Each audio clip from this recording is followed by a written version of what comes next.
Distance Nerding. Hey! What's up, ladies and gentlemen?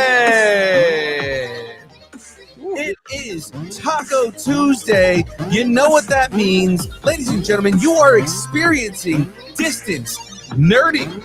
I am your boy, Young Phil. She's Jen the Frey Girl. There's Shadu. And he's Jamez 5000. And we're here to nerd together. Nerd together? Here to nerd together, Ron Burgundy? Occasionally. Oregon. I'm sorry, I have a huge pizza like right beside me right now. Oh my. Husby came home. I see. I think he's bringing somebody else pizza. So I guess I'll take it then. We're talking anything pop culture, news, movies, music, food, wrestling, comics, Comic-Cons, whatever you're nerding out on. We want to talk about it. Of course, we want to talk about it. Yeah. Ladies and gentlemen, Together. If you are watching on YouTube right now, which I hope you are watching on YouTube, hit the like button, hit that subscribe button. All of a sudden, a piece of hair just flew in my mouth. Ew. That's a sign. It's a Was sign. it curly? It wasn't curly. this is how I know all of us are back. Yeah, listen on your favorite podcast app. Leave us a review. Remember, 5 stars helps us out so much, guys. Follow us on Instagram, Facebook, Twitter, Twitch, Threads, Blue Sky, Discord, all the places at Distance Nerding. And of course, if you would like to send us an email, you can send us an email from anywhere, as long as the email you are sending it to is distancenerding@aol.com. Is there a chat room associated? I will read it live on air. Is there a chat room associated with the AOL account? AOL chat room. Yeah. Yeah, it always has to be. Sweet. AIM. Is it AIM? It's Do you AIM. do AIM? AIM. Shadu doesn't know what AIM is. I don't. Advanced idea mechanics. It was way before you were on. That is one way of AIM, but no, it was before that. I know the nerdy version. I don't know the social media. It's kind of like Facebook Messenger. Okay. But not. Yeah. Like maybe Okay. the 8-bit version of Facebook Messenger. I'm Ron Burgundy. Well, ladies and gentlemen, you have stumbled on to the worst kept secret on all of the internet. It's so bad that everybody knows. Everyone knows. It is now time for the download. It's okay, I did that on purpose.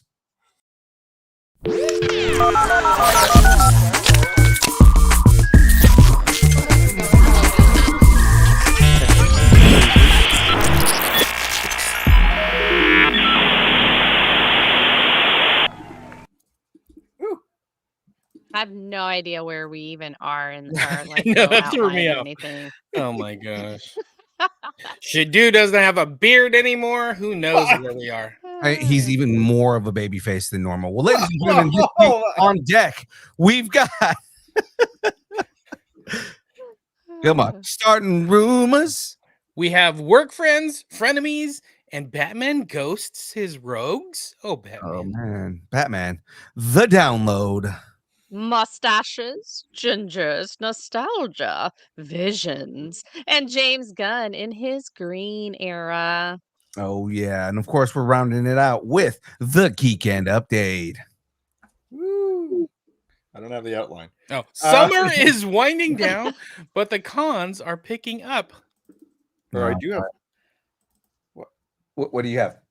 No, what this is 238. Yeah, there's nothing on the While we fix the technical difficulties, before we jump into everything else, but first, let me get a shout out. Well, ladies and gentlemen, this show is brought to you by the good folks over at Tubby. That's right. W is a brand of energy drinks created to help focus concentration reaction time with no jitters or crash.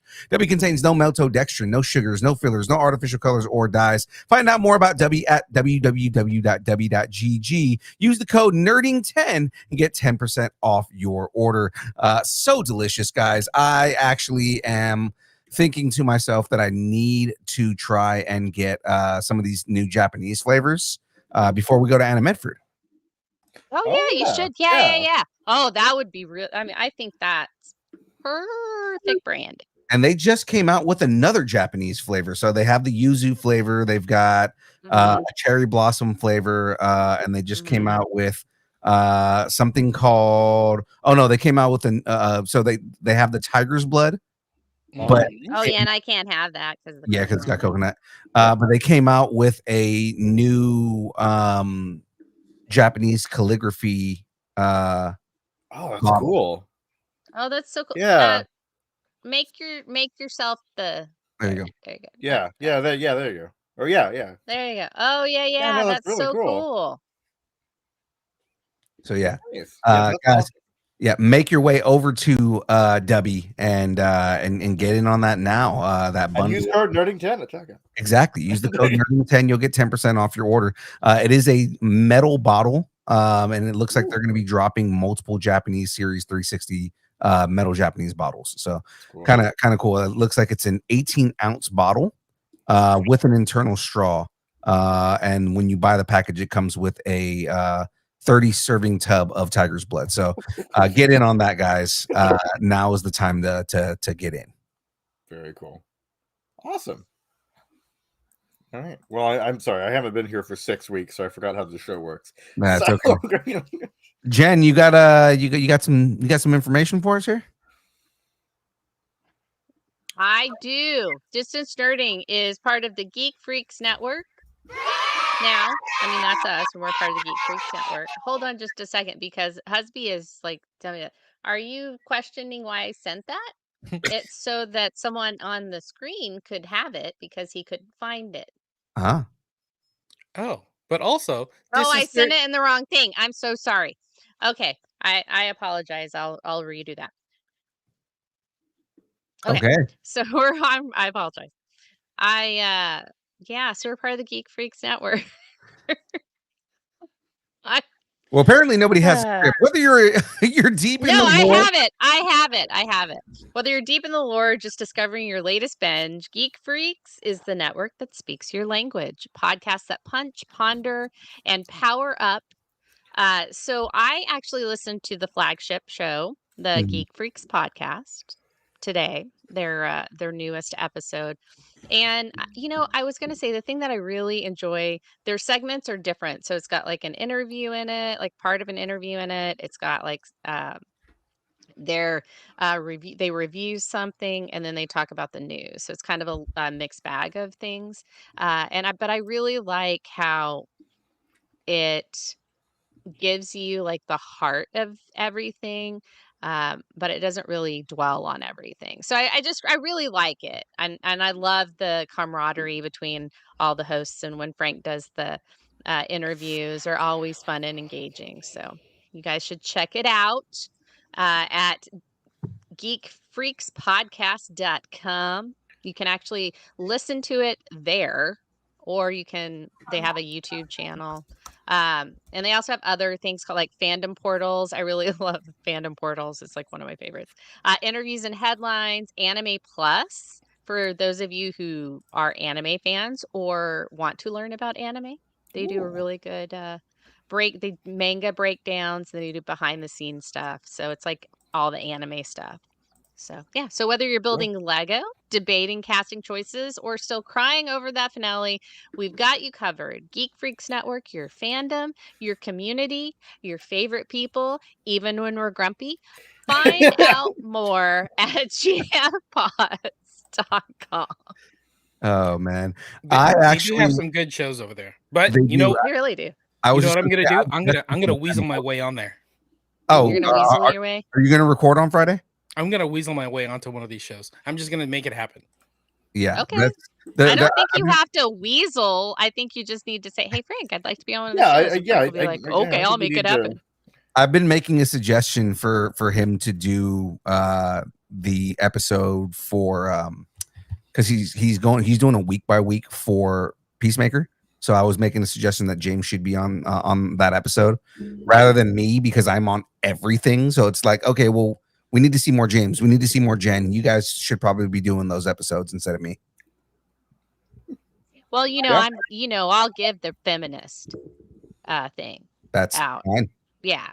I mean, What is that? I'll do the feminist voice. That's what I meant. He loves that kind of I stuff. shouldn't. I should not be let out of the distance No, you reading shouldn't. sphere. No. I really shouldn't. I don't know what's up with me tonight. Okay, continue. So, Carry on. you know, it's funny. I did listen to the latest episode of Fandom Portals where they were doing the Mortal Kombat review with Frank. Ooh. Mhm. Oh yeah, no. Did you the Secret Life of Walter and Mitty is That was also episode one of before theirs. Yeah. Yeah, it was really good. I really liked it. And the Mortal Kombat one was kind of not my thing because about Mortal Kombat. But I love that they're using it as that, bringing out like your best self. I love that. I love the theme of it and how what they're choosing, and they're just not choices you would go for. Like they really dig deep to find how that fits the message. So I just think it's great. Anyway, continue. I'm sorry. I'm gonna mute No myself. You didn't like the Mortal Kombat episode because you're not mortal. That's the problem. If it was that in makes Mortal a lot of Kombat, you'd be into it. Okay, let's keep it going though. So real quick, before we move on to starting rumors, I did post something over the week here, and I'm gonna announce it now just so that way we throw it on there, or at least over the weekend. So we got some tickets for a movie this week, and I'm gonna announce the winner right now. So only one person entered. And it was somebody new though. It was somebody new. Okay, good. They won tickets for Sophie Turner's new movie Trust. It's a horror movie. They have two tickets for that. So the winner of that contest is Schnoodle Doo on Instagram. So round of congratulations to Schnoodle Doo. Yay! Woo, go Schnoodle. Schnoodle Doo. So I'm gonna be sending those tickets out to Schnoodle Doo. Just because they because they schnoodle-dooed you. They schnoodled their way in, and they are schnoodling some tickets. So yeah, you're gonna do that. Tickets to see. I'm going to be sending you 2 digital tickets for Trust, courtesy of Geek Freaks as well as courtesy of Paramount Pictures themselves. So, hey, I want to win some tickets. How do? I am going to be giving away some movies next, so maybe okay. on that. All right. Okay. Sorry. My bad. I like your hair. This is very good. Well, thank you so much. I appreciate it. So ladies and gentlemen, let's get into this. Let's get banned in Belarus. It's time for some starting rumors.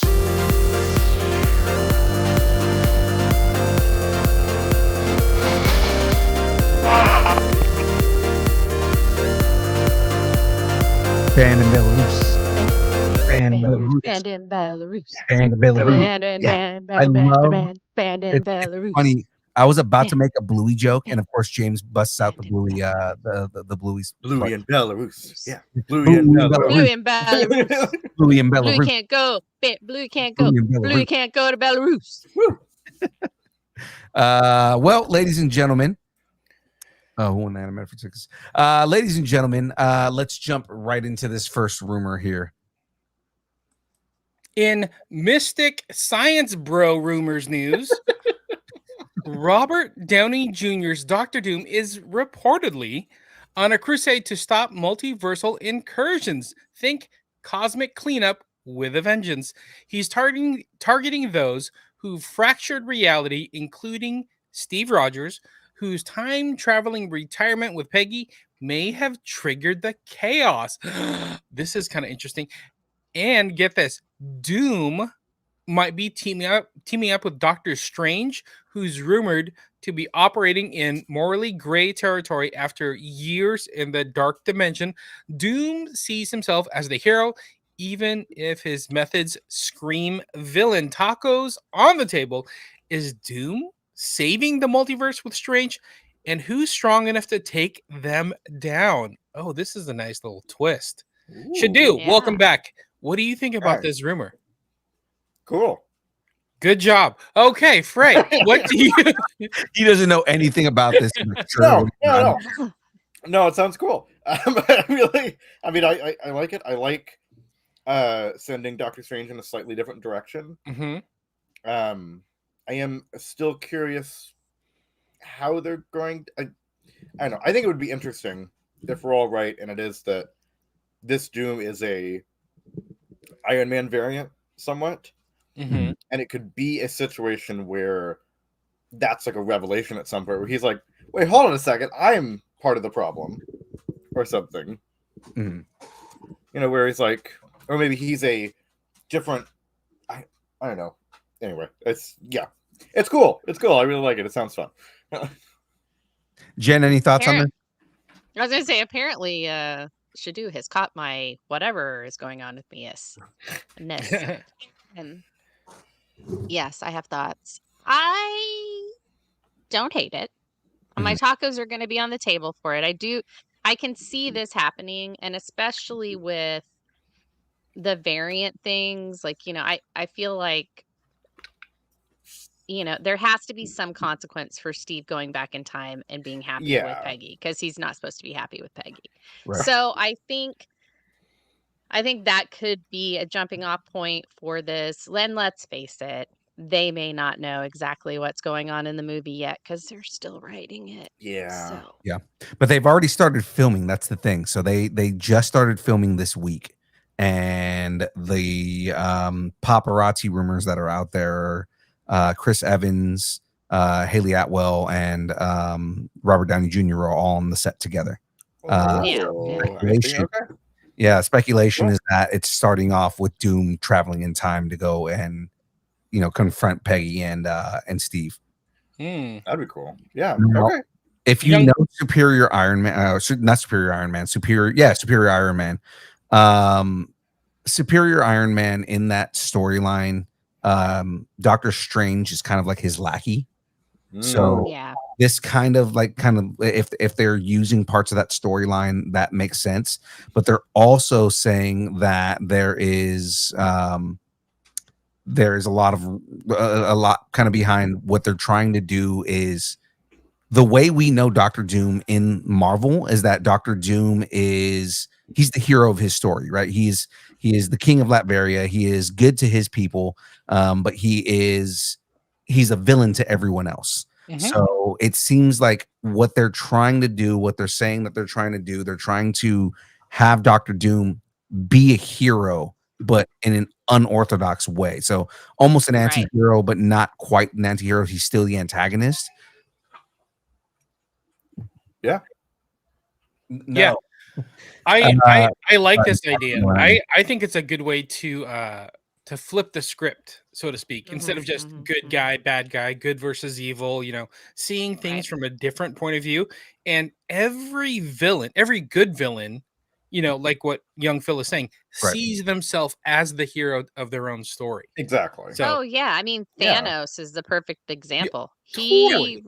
He totally had reasons for what he did. And so I absolutely I agree with you guys. I do think it's a great idea. I also think that it's that whole, and I'm putting Buffy in it. All right. So in season 2 of Buffy, Angel turns bad. She has to send it, she thinks she kills him, she sends him to a hell. So in season 3, he comes back from that place, but it's been hundreds of years since he's been back. And so he's different. And I feel like that's what we're going to get. We're going to get a Stephen Strange that's hundreds of it's been a long time that he's been in the dark dimension.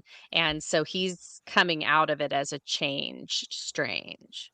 So I like it. I think it could be really good. And there have been other comic series there wasn't there a team up. They did a team up at one point, Doctor Strange and Doctor Doom.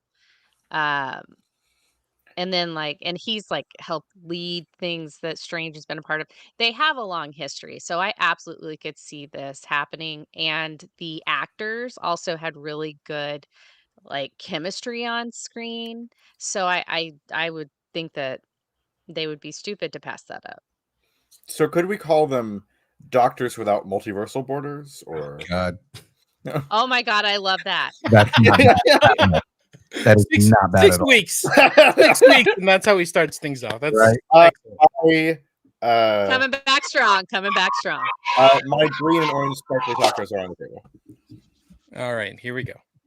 Here we go. Oh man. So everybody tacos table. Don't ask what the sparkles are. Move on here. Okay. Shadu, you got it. All right. Is this nostalgia's final curtain call? New rumors suggest Andrew Garfield and Tobey Maguire will return for Avengers Doomsday and Secret Wars, but that will be their swan song. No standalone films, no extended arcs, just one last multiversal hurrah before the portal closes. So, tacos on the table. If this is their final swing, what kind of send-off do they deserve? Redemption, sacrifice, or just one last rooftop chat? Young Phil, what do you think? My tacos are on the table. It makes sense for them to kind of have a swan song out, but at the same time, I kind of don't want them to like in the last film. I don't want it to be the focus. I kind of want it to be more of a, hey, multiverse is out there. We'll see you some other time, but I also want them to focus on a cohesive Spider-Man story and what he's dealing with right now. Especially hearing about have this whole thing with him and the Punisher fighting the Hulk and everything like that. Like, we don't want it to be convoluted. You know what I mean? Right. Now they're good at balancing that kind of stuff. Like, again, everybody was afraid that DC was gonna have way too many people, and it did not feel crowded, right? A lot of these ensemble films where you have a lot of these characters in the film, they have not felt crowded. So I think that they know how to manage this kind of stuff.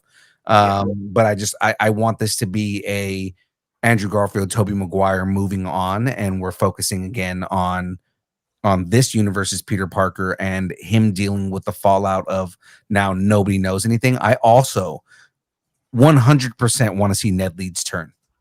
I need Hobgoblin. Yeah, definitely. Yeah, definitely.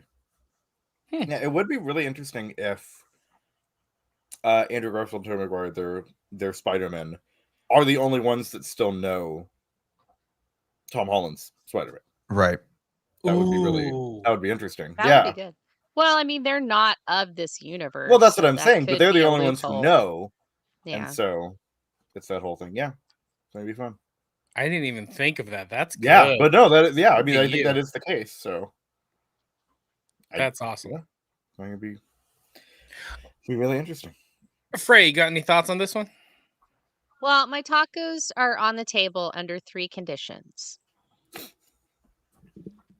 Number 1, they don't die like little bitches if they are to die. I do want them to die. That is not like however they resolve it. If they die, I don't want them to go out like little bitches. Number 2, if they interact with the spider, other than with Spider-Man, because if they're in like Secret Wars, then it may not happen. But if they do, I would like to see Andrew Garfield have a moment with the Mary Jane, like MJ, where he gets to tell her why it was so important that he saved her. I'd like to see that because I think that would be a really great ending for him. Mm-hmm. And 3, we need to find out, is Tobey Maguire Peter B. Parker? We have to find that out. Those are the 3 conditions. If we find that stuff out, I'm fine. Great. If not, then I will smash the tacos that are on the table to smithereens. My sticky white tacos on the table. So. Ew, gross. That's gross. It's a Spider-Man joke. It's ew. James, what do you think?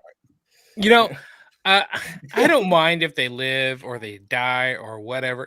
I do like the idea of that they know who Tom Holland's Peter Parker is and remember. That would be actually pretty cool. But with, moving the MCU forward and, having some stakes on the line for Doomsday and for Secret Wars, it'd be a nice way to wrap things up for Marvel if hey, let's bring on some of these old stars. We get the nostalgia, but then we whack a couple of them, whack a couple Spider-Man, whack a couple X-Men. Look at that. Now we're moving forward. There's stakes on the line. Come on. Yeah. Come on. By the way, Eric Ruiz in the chat. James! But he's excited. James is in there. Of course, I'm considered handsome Phil, I guess. I don't know. Huh. Did he write that? I don't see that one in there. Anyway, I just put it on the screen. yeah. Weird. Well, let's go ahead and move on here. Let me get this back on the screen.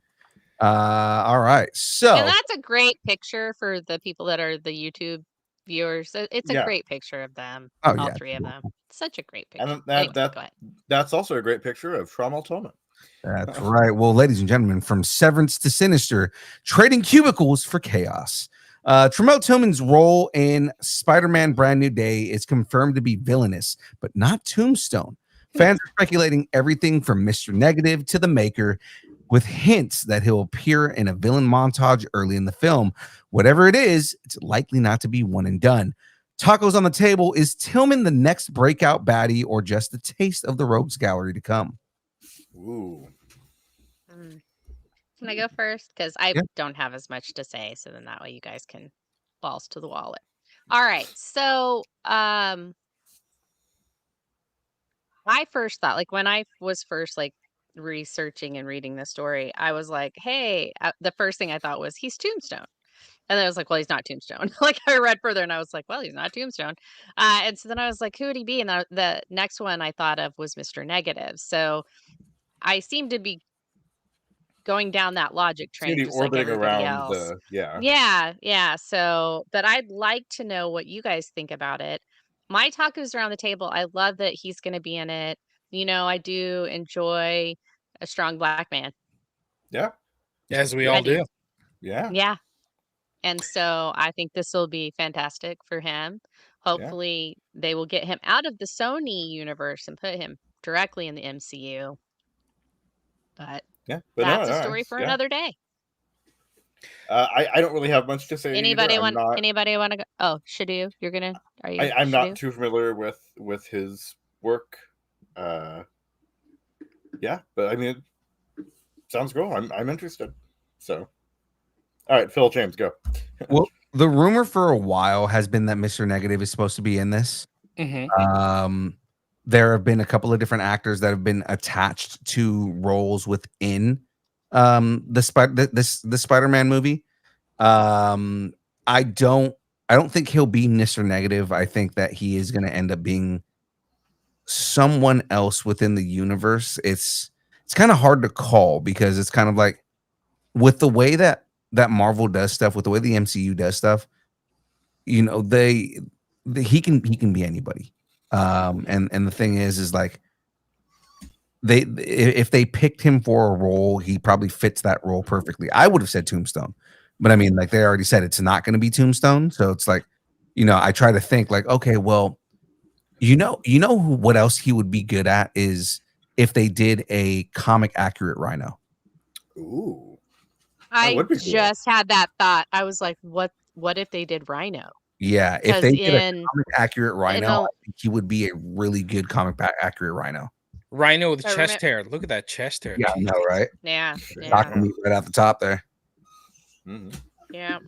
Well, no, go ahead, James. I was just gonna say, like, when I first started to hear about this, I didn't know it was connected to Spider-Man. I knew it was for somehow connected to the MCU, and I thought he was gonna be the Kang replacement. Whether it was a big part or a little part, as you know, Kang moving forward, but I thought it was going to be Kang, but right, I didn't know it was Spider-Man. So, interesting. Which, I mean, that doesn't mean that he can't still be Kang. You know, I mean, it is still within the MCU. So I mean, he could be Kang still. Yeah. Mm-hmm, No. mm-hmm. Yeah. Well, yeah. I'm in. Okay. Right. Everybody's tacos. Did we taco it? Yes. We tacoed about it. We tacoed about it. My Okay. what's one of my tacos? Your chest hair. Your taco meat with corn. My mustachio tacos are on the table.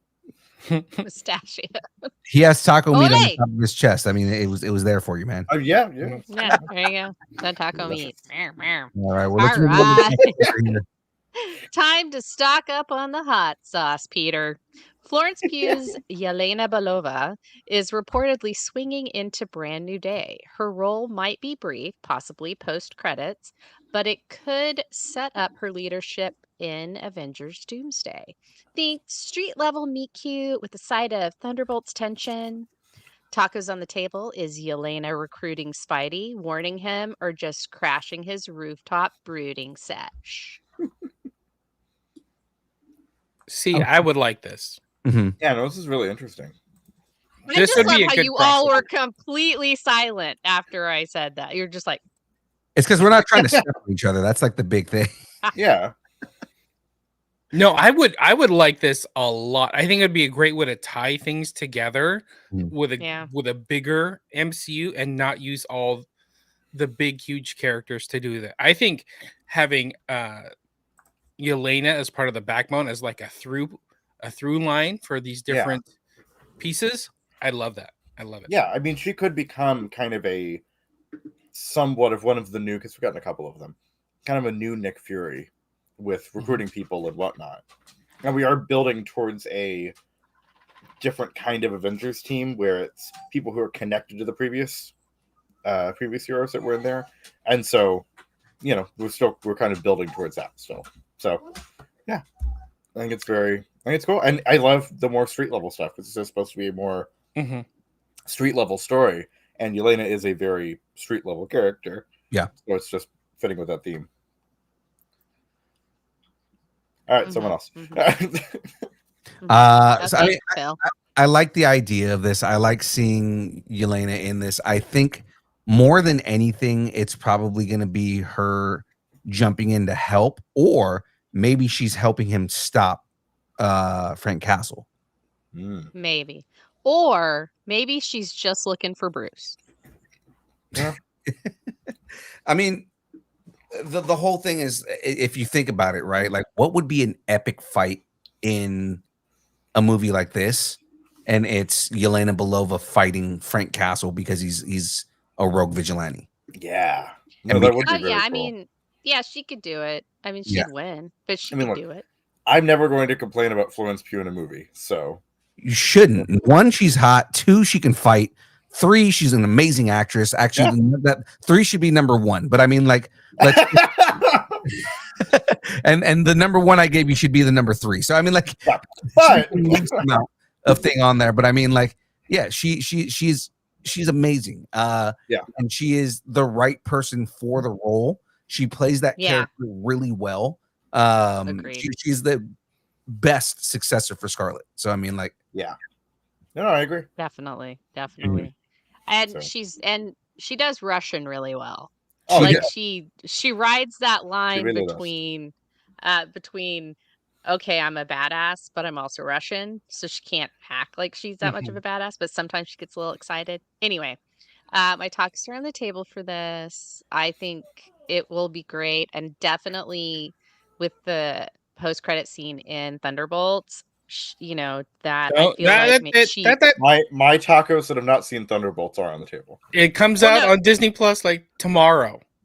No, but I'm not saying that. I'm just saying that she might be like her going there to recruit him or to actually find Bruce to recruit him could be a thing. You know what I'm saying? Like, just since I feel like she's the diplomat of the Thunderbolts kind of thing.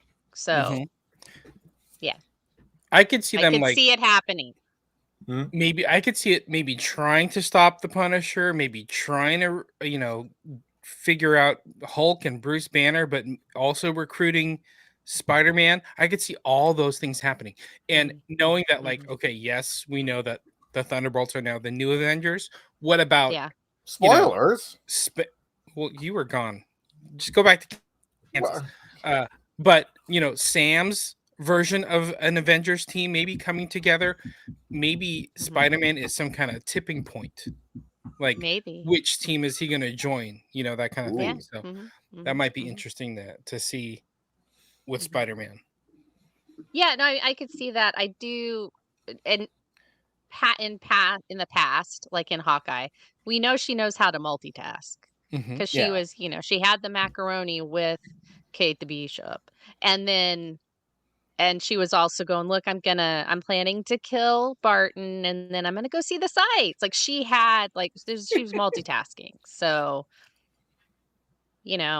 first time in New York kind of thing. And so I do think New York for an assassination. Yeah, she could be multitasking as well. She's like, oh, hey, I'm here. First she comes because she knows Bruce is there. She's seen him, whatever. But then she stays for the Punisher fight and to recruit Peter as well. Yeah. It all just mishes into That'd be a great, big old taco ball. Okay. Into a taco ball. All right. Are we does anybody else have any thoughts? Any tacos here? I'm good. All right. Yeah. Let's move on. He-Man soap opera just got spicy. Alison Brie calls Evil-Lyn deliciously villainous and teases a layered, possibly tragic relationship with Jared Leto's Skeletor. She's not just a sidekick, she's got ambition, magic, and maybe a soft spot for the skull-faced sorcerer. Expect betrayal, flirtation, and power plays galore. So, tacos on the table is Evil-Lyn, the real threat behind Skeletor's throne. If you know anything about He-Man, then you know Evil-Lyn is the real threat behind Skeleton's throne. I mean, Skeletor is proficient in himself. He's a sorcerer, but I mean, for the most part, he usually always had people fighting for him, and Evil-Lyn was probably that was his trump card. And like any fight, he was like he would fight He-Man. He-Man would have his card every time, and then Evil-Lyn could like block him off to the point where he would just be like, all right, we need to retreat. So like Evil-Lyn is, and even in the new series, it's kind of along those lines too. She has power to the level of the sorceress of Castle Grayskull. And that's the whole big thing. Like she's a very powerful character. And then of course Skeletor, it's what I did like about the new series is they kind of they played up the amount of power that he has instead of him just kind of bumbling around like he did in the old cartoon. But I mean, that was common because villains were just kind of, they made them kind of not really much of a threat. Yeah. Right. Yeah. In the new show, they made them an actual threat. Like you could actually feel how much of a threat Skeletor was to everyone in Eternia. And Evil-Lyn is that character, like just his number 2. So Right. But Skeletor's one of his weaknesses has always been that he's too focused. He's too focused on beating He-Man. He's too focused on having the ultimate power where he loses track. He doesn't use strategy. He uses brute force, for lack of a better term, to try to get what he wants done. Right. Kind of like Cobra Commander, and then there's always Destro in the background or something like that. That's scheming and more about strategy to get things done. So and that's why I like a lot of these modern takes on the old cartoons is because again in G.I. Joe Resolution or G.I. Joe Resolute, Cobra Commander was absolutely terrifying. Like he blew up Moscow just to show that he had nuclear power. And it wasn't even I'm going to threaten you with a nuke. He goes, no, I'm blowing up a city just to show you guys that I'm willing to this is where my resolve is. And that's what I liked about that version is you make them actually a threat. You make them scary. Eric, I kind of hope he in the chat. He's saying Skeletor needs his meow voice. Yeah. I'm kind of hoping that there is some kind of callback, to that version of Skeletor, and it's just like, what? Yeah, you boobs. I would love that. Yes, well, my tacos are on the table. So good. All right, I'm gonna keep it going. My Gotham's tacos. Oh, my come tacos on. are Where on are the you? table for this because I really think that Alison Brie is going to do an amazing job and she's going to outshine Jared Leto. And I feel like this is like the second time that a so-called sidekick is going to take the lead because Margot Robbie did it in Suicide Squad, and now Alison Brie is going to do it in Motu. And it's to a Joker both times. Yep, same actor. Not a coincidence. Oh, I didn't even think of that. Right. Pretty good, actually. This is why you guys move have on. me. You All right, let's continue on here, guys. Yeah, 30 Seconds to Mars is a good band. Yeah. Okay. Gotham's rogues are playing musical chairs. Colin Farrell has hinted that Penguin's role in the Batman Part 2 will be smaller than expected. And now a new rumor suggests Zoe Kravitz's Catwoman may not return at all. Publicists reportedly told the press not to ask Kravitz about the sequel, claiming she's not in it and doesn't know anything.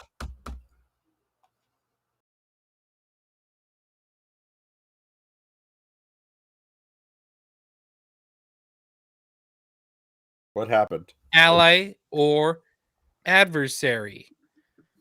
Tacos on the table if Penguin's power is fading and Catwoman's claws are off the board. Who's stepping into Gotham's criminal spotlight? So, James, we got about half that story. Yeah, something happened and all of us got kicked off the screen. Yeah.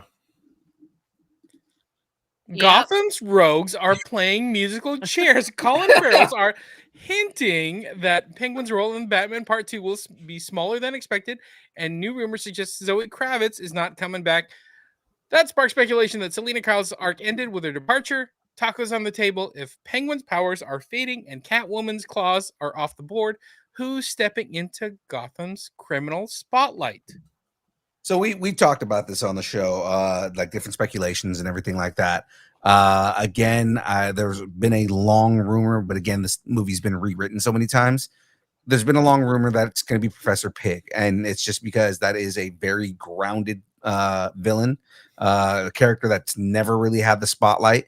I would like Professor Pig because if the rumor of Elliot being the overarching villain, us getting Hush in the third movie, Professor Pig is exactly the kind of person that he would manipulate into doing everything. And same thing with Riddler being someone that he could manipulate. So I like the idea of it being Professor Pig or getting a couple of like small rogues, maybe getting a Calendar Man or maybe getting some other characters in there where again, like the first movie, we're getting kind of an investigation and in a lived-in world. That versus like, okay, we're gonna get a whole movie about the Joker, and it's like, well, we don't want that. What we want, we've gotten 15 of those, right? But I'm saying like, well, the example I'm giving is more like a single villain, like it being like Professor Pig is your overarching villain in there, but he has to go through different rogues in order to get clues and track down the trail to get to Professor Pig. Right, exactly. Yeah. Right. Isn't that kind of like Hush? Professor Pig is very similar to Hush. He's not the same character, but I mean, they both deal with like plastic surgery. So yeah. Mm-hmm. But I mean, it could tie into Hush then from there. And that's why I suggest Professor Pig, is because Professor Pig is also someone who is easily manipulated. Mm-hmm. So the whole thing with that is you have a character like Professor Pig who gets manipulated by Hush in order to get his ends on, and then it leads into Hush in the third movie. Some suggestions in the chat here. Mad Hatter, I actually would hope that they did that. Ventriloquist, which would actually be really cool to see Ventriloquist live, like in live action. Condiment King. Sure. The Sphinx and Egghead. And I mean, those are all actually good suggestions for rogues that don't really get shine. Mm-hmm. Another person I would want to see, and it'd be interesting to see how they pull it off, but because we lost Firefly in the Batgirl movie, I want redemption for Firefly. Yeah. Or Killer Moth. Killer Moth. That'd be great. I just think that would be awesome. Mm-hmm. So let me go ahead and go, because I'm not going to have a lot to say. But so I definitely Tacos on the table for Penguin, that his role is probably going to be smaller. Mm-hmm. And they're going to do a season 2 of Penguin. So why? Yeah, so we're going to get more anyway. Yeah. The movie, when you can get more just him. We're going to get more bats. I think Zoe Kravitz, either really she's not in the movie, or she just doesn't want to say anything. Mm. So she's having them say, or she's telling her publicist is like, no, she's not in the movie. Don't ask her questions about, So I think I am such a conspiracy theorist about crap like this. I think she's in the movie and she's just like werewolfing us. So, but my tacos are on the table for Penguin. Cool. I mean, yeah, I think Penguin diminished role. She might not be in the movie. I hope she is, because I like her interpretation of the character. I don't know if she is. And if we are going to get a Calendar Man, let's just bring Sean Gunn back again for the 54th time. I don't think they would do Sean Gunn in this universe. I know, I'm joking. Because, but I mean, I would like to see kind of like a visceral, but yeah, like a really would be really cool. A visceral kind of gritty calendar man, like a dude who is obsessed with the calendar and kills people based on dates. Like, he needs to be a serial killer in the same way that they did Riddler being a deranged serial killer. I mean, I could also see a version of Ra's al Ghul somewhere in this universe, maybe not in this movie necessarily, but a version of him somewhere. So yeah, I mean, I actually grounded villains. Yes, I actually think Gotham and Batman's Rogue Gallery are really good. Like, they're good for adapting into some kind of realistic type. Yeah, Batman is kind of the most grounded of the. Like the most grounded. You're right. Like everything we said, like Professor Pig. I keep wanting to say Peppa Pig, but Professor Pig. No, totally perfect. Yeah, let's put Peppa Pig in the movie and then have her brutally die. That's what the people want. I mean, people. You know who else would be really good in this, just because of the way that they're portraying everything? I would like to see Arnold Flass come in and be an antagonist. Who dat? So Arnold Flass is a he's usually more tied to Gordon, but like he in Batman Year One, he is Gordon's partner, and he's like super corrupt. He's like a corrupt cop, and like there's this whole thing with Gordon in Year One where he kind of fights Gordon more, right? But like he like jumps Gordon in a parking lot because Gordon's a goody two shoes and doesn't realize that Gordon is like former Delta Force. So Gordon confronts him after a party and like beats the crap out of him, throws him a bat because he's like, I'm gonna give you an advantage, and then beats the living crap out of him. Right. And Flash is like former special forces. This is like how like insanely like, badass that Gordon is, but this doesn't show. Flash, they've had him in a couple of different properties where he is just a corrupt cop that is, gunning for Batman the entire time, right? So I think that in this grounded world, it would be nice to see Arnold Flash in this, and it'd be like a callback to early Batman. Yeah, no, that'd be really cool. Mm-hmm. I like it. No, it sounds interesting. All right. Well, that is it for all of our rumors for this week. Yes, the rumors have been stirred. The tacos have been tasted. But now it's time to plug in, power up, and get fully briefed. It's time for the download. All right, it's time for me to hit the right button this time.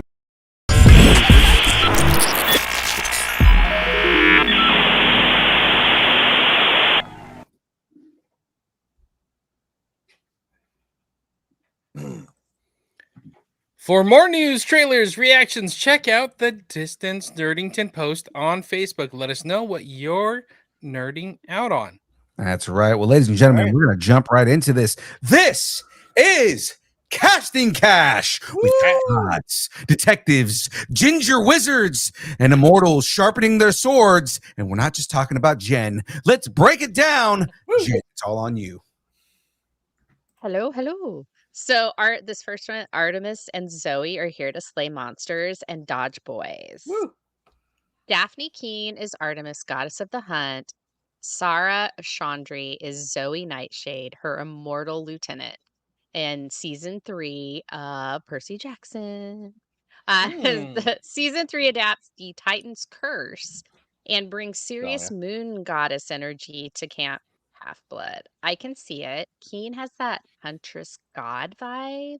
This is a really She interesting really choice. does. Actually, yeah, I actually Yeah. think that she's a good choice for Artemis. She does have Yeah. that Kind of younger. like Yeah. It's down low. she's younger, but she has kind of an intensity and like a brutality to her. Yeah. And I Well, really and the way that they've been casting, like they have casted the gods younger Yeah. than they did in the movies. So I think Yeah. yeah.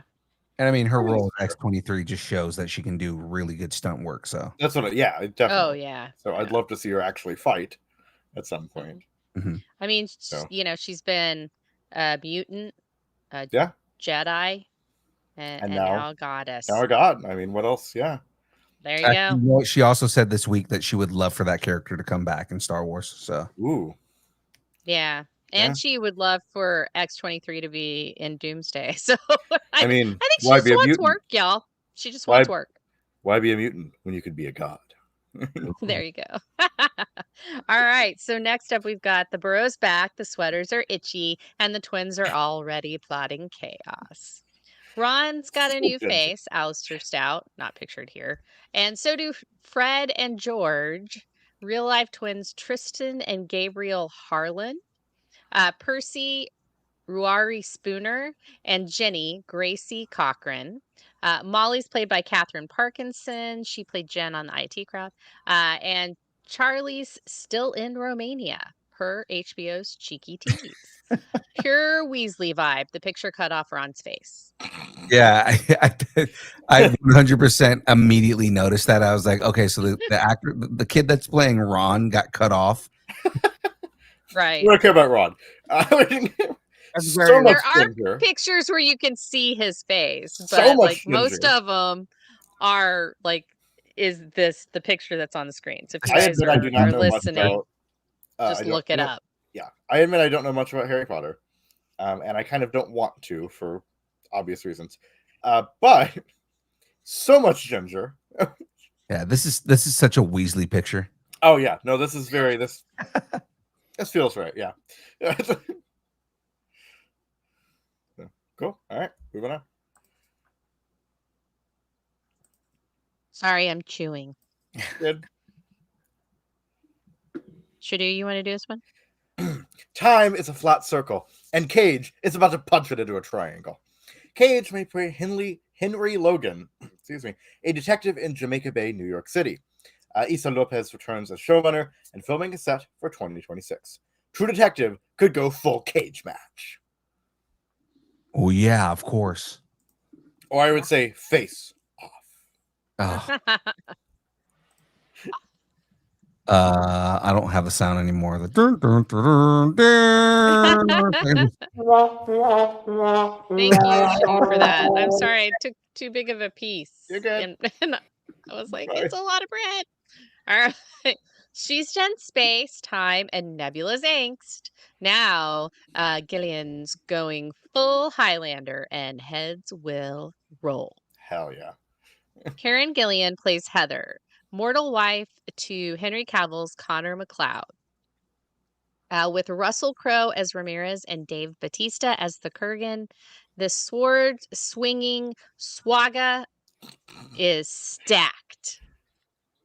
We are talking about Highlander, y'all. I know. I don't know that that's in the story at all, but it's Highlander. She's Highlander. She's gonna play his wife. Maybe she can tag along to the future this time, though. Maybe. I mean, again, I will watch anything with Karen Gillan in it. Also, so much. So, go ahead. But no, that was pretty much it. It's going to be interesting to see I her. like Henry playing Cavill. Heather. Yeah. It's going to be interesting to see her play Heather, unless they like severely beef up that role, because she is such a passive character, and Karen Gillan doesn't really play passive characters. No. I wonder if. No, they might not. I was going to say they might do a dual thing where we know she's playing her playing Heather, but then is she also playing who Connor meets in the movie, like the premise of he's the librarian that finds out about all of it. I can't remember what she was. I know she was like a librarian or something, but because you gotta remember the other thing is that when two immortals are close to each other, that they're weaker, and that's the reason that they kill each other off. So I mean, like, I don't know if he would as an immortal, if you would want to spend his life with another immortal around, because he wouldn't last. But I mean, there is a certain I love you so much that I'm willing to sacrifice some of my power or whatever for you too. Yeah, so that is an interesting lore choice. It would be an interesting choice if they went that route and they just said that this is something that's adding a layer to the story, is that they are willing to be with each other in order to be mortal. Right, and it could be it could be a deal of go. No, go ahead. No, you're fine. No, go ahead. You really want to say it? Say it. Okay. No, I was saying that it could be a situation where they've captured her or something. Again, I don't really know a lot about Highlander, but and again, it's the whole family weakness, whatever. Yeah. Anyway, go. Well, so I was saying like reincarnation, like she just plays a modern woman, and she just happens to look exactly like his wife, and that could be what brings him in towards her, and the Kurgan knows that, and so that's it could add another layer as well. But that's just me, getting all romancy wancy in there. But no, I think it's great. Another ginger. She can actually use her Scottish accent. Yeah, I think that's amazing. Great. So, and Russell Crowe is a Spaniard. For some reason in this series, they just decide, you know what? We don't want a Spaniard to play a Spaniard. Right. They're just leaning into that. Let's have another English speaking from an English speaking country. Let's have them pretend to be a Spaniard. Because and there's so many whatever that they could get to play a Spaniard. I mean, there's a lot of good Spanish actors. They could have got what's his name? Diego Luna. Diego Luna is good too. No, from Dune and from No Country. Javier Bardem. Like Javier Bardem would have been perfect for Ramirez. Yeah. No, that would have been great. Mm-hmm. Yeah. Mm-hmm. I don't know. But like we said before, Russell Crowe has played a Spaniard before. That's true. In Gladiator. And a Greek. He's also played Greek. But not yet. Get the Australian man to play the Spaniard. Yep. Look, they had Matt Damon in The Great Wall of China. Come on. but he was playing a Portuguese guy though. From Matt Boston. Damon Portuguese. From Boston. From Boston. Yeah. Hey, yeah, I'm from Portugal. Don't you know? Okay. Portugal. Portugal. How do you like them apples? All right. Whether it's swinging swords or chasing shadows, the screen's about to get a whole lot weirder. And we've got the merch to enjoy it all. Because we got merch, people! Yeah, we got merch! Yeah. Wait, we still have half the show to do. Yeah, right. Okay.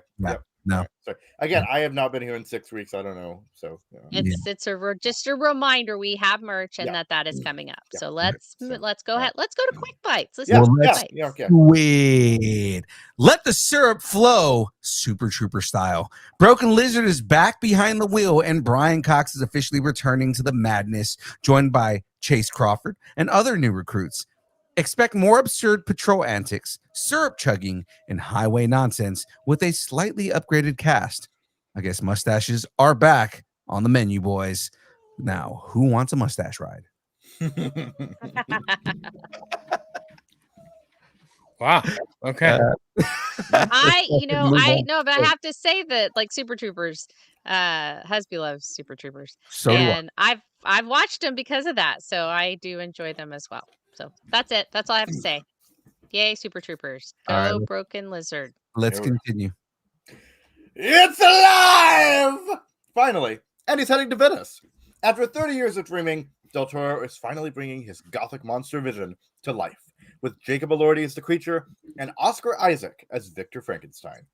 The film will premiere at the Venice Film Festival on August 30th, followed by a 3-week exclusive theatrical run starting October 17th before hitting Netflix on October 7th.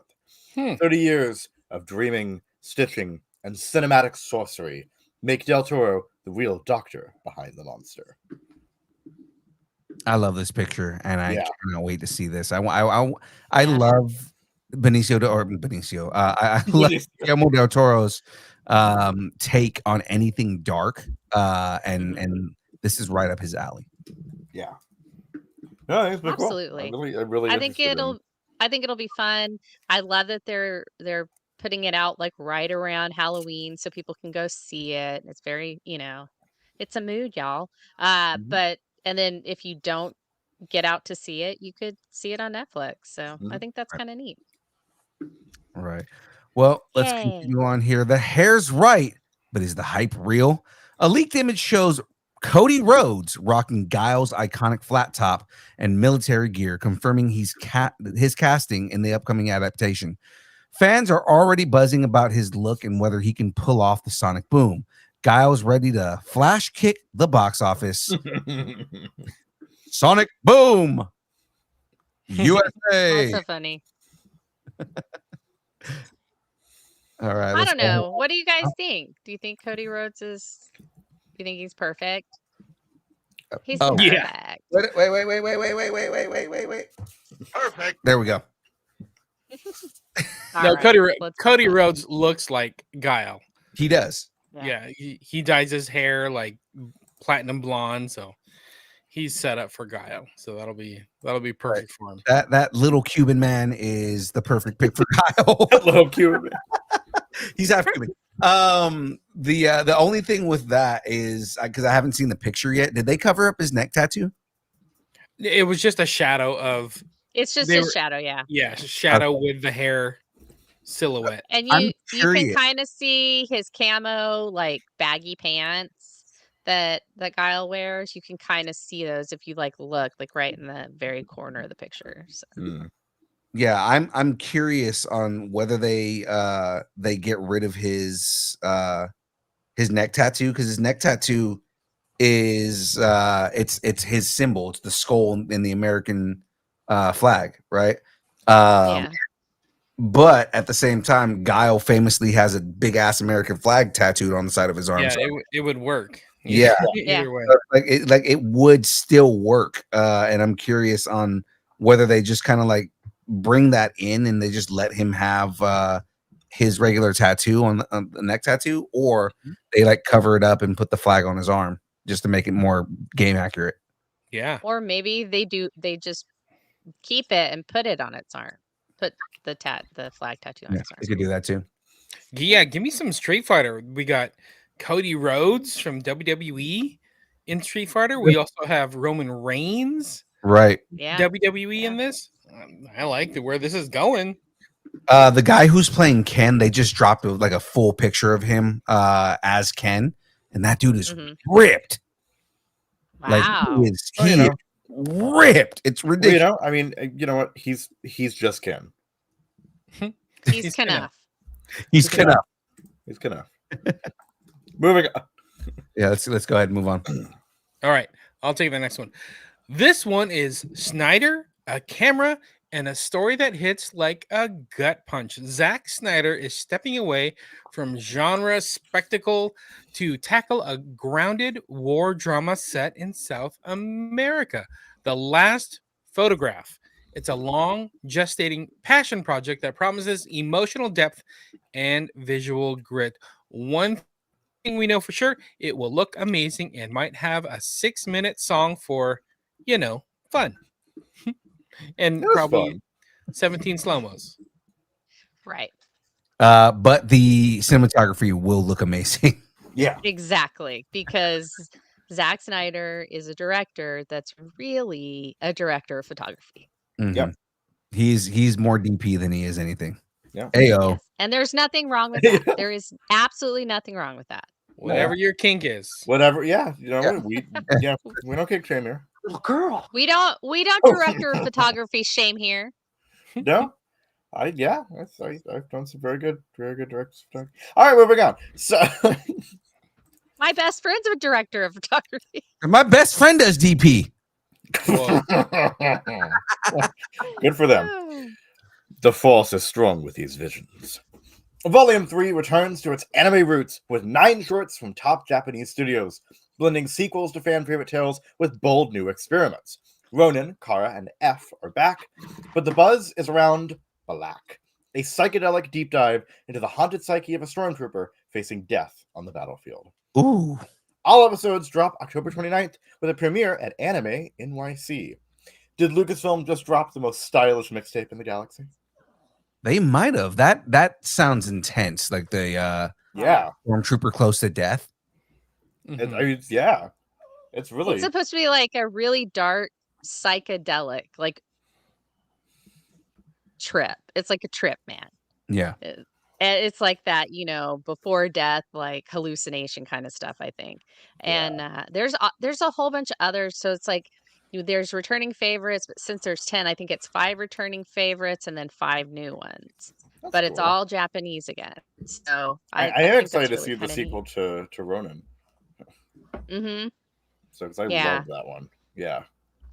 That's All the interesting. 3 that are there, the Kara and F, those were so cool. I think those were standouts. And so I think them picking those 3 to return, like, I mean, obviously there's a couple more, but to return, I think that I think it's a good balance. It's a good balance. too. And as we know, everything needs balance because we're all Thanos supporters. And it's the Or Force. Grey The Force Jedi. needs balance. Yes. Yes. Well, Spidey's swinging into heartbreak, and we're all Peter Tingles all about it. Oh. Your friendly neighborhood Spider-Man season 2 promises a deeper, more emotional arc for Peter Parker and introduces Gwen Stacy as a full-fledged spider hero. Her costume blends comic and Spider-Verse aesthetics, and showrunner Jeff Trammell confirmed she's swinging into action as Spider-Gwen. Meanwhile, Amadeus Cho, voiced by Alex Lee, may be stepping closer to his comic book destiny, though he hasn't hulked out yet. Lee teased in that season 2 will be more grand, more tragic, more funny, hinting that Cho's transformation could be on the horizon. Gwen's got webs, Cho's got brains, and Peter's got problems. Season 2 is about to get spectacularly complicated.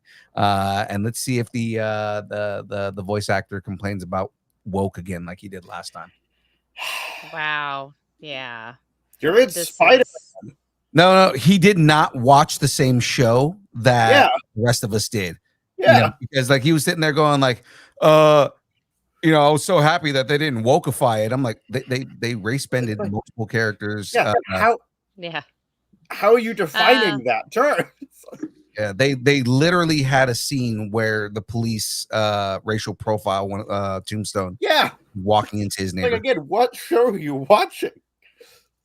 It's okay. People just like buzzwords. That's all that it is. Look, I know most people are stupid, but I feel like either he was being sarcastic because he never talked about it again after that.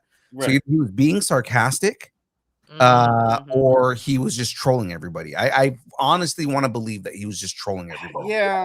Yeah. I like this. I like it introducing Amadeus Cho. I think he's going to be a fun character. That will be very cool. Did you watch season 1? Yeah. So like Amadeus Cho, he's like already really brash. He's already really kind of opinionated, but he's stupid smart. Yeah. So it's like that natural progression of getting Amadeus Cho as a Hulk. I'm all for it. Mm-hmm. Yeah. Mm-hmm. Very cool. All right. I guess I'll do this one. Same documentary crew, new paper problems. The Office spinoff The Paper will now drop all 10 episodes on September 4th. Interesting. Peacock made the switch after overwhelmingly positive early reactions, hoping to let fans dive straight into the chaos of Toledo Truth Teller. I guess that's the name of the paper. Mhm. Mhm. Uh, It says Crum- that as the next sentence. A crumbling Ohio newspaper being revived by new editor-in-chief Ned Sampson, played by Domhnall Gleeson. Oh, Another ginger. yeah. This is the This is ginger Ginger's episode. Mhm. The same documentary crew that immortalized Dunder Mifflin is back capturing every awkward meeting, clickbait headline, and paper cut disaster with Oscar Nunez reprising his role as accountant Oscar Martinez, who's very unhappy to be filmed again. Cue the awkward stares and passive aggressive memos. I love it. Everything that I've seen of this so far, like Oscar Yeah. Martinez has been so good. Like Oscar Nunez, like all the promos he's been doing have been like. Did you guys see like the commercial like of like the cameras coming in and goes, no, not again, and he Yeah. like walks away Yeah. and on the camera. She's like, not again. Yeah. Like, oh my god, It's like, he'll be so good. I think this is Yeah. interesting because this is like nostalgia for like the latest generation. Mm-hmm. yeah. You know, like they haven't had anything to grab onto that's been like, oh my god, I want this back, and I can't believe it. Remember seeing this for the first time? I think a lot of people have watched this. It was like the Friends reruns for a long Right. time too. So having this come back and in a pseudo reboot, I think is perfect timing. Yeah. Yeah. Cool. All right. I'm in. Yay. More gingers. You know what that means. That's the first sign that autumn is coming. it's when the gingers all start to bloom. When the gingers all start getting projects. And they start stealing souls because they have another soul is stolen. The pumpkin spice is back at Starbucks, and gingers are taking all the roles. You know what also heralds autumn? Batman and Spawn walk into a bar. Todd McFarlane and Frank Miller are teaming up for variant covers on The Curse of Shirley Johnson #3, marking their first Spawn-related collaboration in decades. Fans are already speculating what else might be brewing. When two titans pick up their pens after 25 years, you get a seismic nostalgia event in ink. But are we ready for it? For Todd McFarlane and Frank Miller to be back together on any kind of comic book, no, we're not ready for that. No one's ready for that. No one is ready for that. No, I love it. I love seeing them still to this day continuing to work. Well, Todd is always working.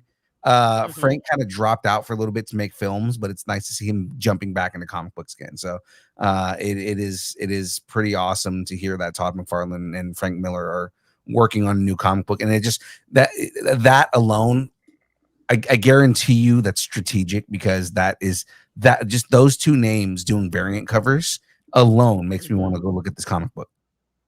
Right. Yeah. I was like, I don't know what this is, but that's really interesting news. Yeah. Yeah. Two great tastes great together. I don't know what happened. I'm glitching tonight, James. I'm sorry. Are you okay? Totally glitching. Good thing you have the next story. Exactly. I know. Oh my Let's move god. on. It's time for a discussion, because now we're going to get into the download. So Jen, take us away. We got a big 3, but it's not what you think. Oh, I should have done that as Madison. We got a big 3, but it's not what you think. Much better. In a week packed with reveals, retcons, and teases, James Gunn laid out the blueprint for a cinematic universe that's less Marvel and more Game of Thrones meets Star Wars. Interesting. His DCU is ruled by 3 factions: metahumans, governments, and corporations, with Wayne Enterprises, Luthor Corps, Lord Tech, and Stag Industries all vying for dominance. Ooh. Okay, so them bringing in Stag, because they haven't introduced Stag yet, but like that's another Well, good. I mean, we can't talk really a lot about it because Shadu hasn't seen Superman yet. No. But they were in the Stag Industry building. Yeah. And this is in the trailer, so we can talk about it. But in when Green Lantern, like, it tells Superman that they're bros. Yeah, He didn't say that. all those corporations were represented in the movie. Yeah. So, but they said Stag. It actually Mhm. said Stag Industries on the building or something like that. So, no, I mean, not to say that you're wrong, Phil. I'm just saying that I do think that we saw a lot of them. You have to really look to see, though. So I'm glad that it's not just like, hey, look, we need you to look at this. It's it's just like, hey, we're gonna put it in the background. If you catch it, you catch it. If you don't, okay. I'm curious So because if you're bringing in Stag Industries, like, okay, does that mean we get to see Simon Stagg at some point, or Mhm. is it Right. more like Simon Stagg has been dead for a long time and it's like one of his descendants that's running the company? Like, I'm interested in seeing how they bring in Simon Stagg if they do. There never was well, a Simon so Stagg. yeah, so there's 3 other parts to this, so I wanna get to it. I think when we get to the last part, maybe you'll have some idea, Mhm. because I wonder too, 'cause I would love to see some of the, like, classic stuff, and Simon Stagg is that. I mean, he's totally classic. Yeah. But, yeah, so I love that it's there, and I think that James Gunn wants to put all of this out there for texture in the universe. Like, hey, look, guys, cool little Easter egg. But also, it may lead to something at some point, and he's like pre-setting it up, just like Mhm. it's part of the universe in Mhm. case he wants to, pull that switch, pull that switch or flip that switch for that particular movie or whatever. So. Yeah. Yeah, So we don't definitely. know. But that leads directly into the next part. So thank you, Phil. You did Oh, an amazing job on that transition. James gets creative and coy. Gunn confirmed his role at DC Studios is truly a creative force. He writes, he directs, and he guides other storytellers across the slate. That includes a mysterious new series he's quietly developing and a follow up film to Superman that he's already writing. He also teased a personal favorite project that's still under wraps, saying it's so good he didn't announce it for fear of it being ripped off. That's interesting. And it's hard to tell with someone like James Gunn because he's such a deep cut comic nerd that Yeah. his favorite project could be something that nobody's ever heard of. Yeah. right. I still think it could be Metalman. Okay. I either there's going to be an animated Metalman or he's going to do a live action Metalman. I don't know, but I feel like we're getting Metalman soon. They had Ivo in there with GI Robot Yeah. in Creature Commando, so they've already like set that up. So I do think that we could do a Metalman.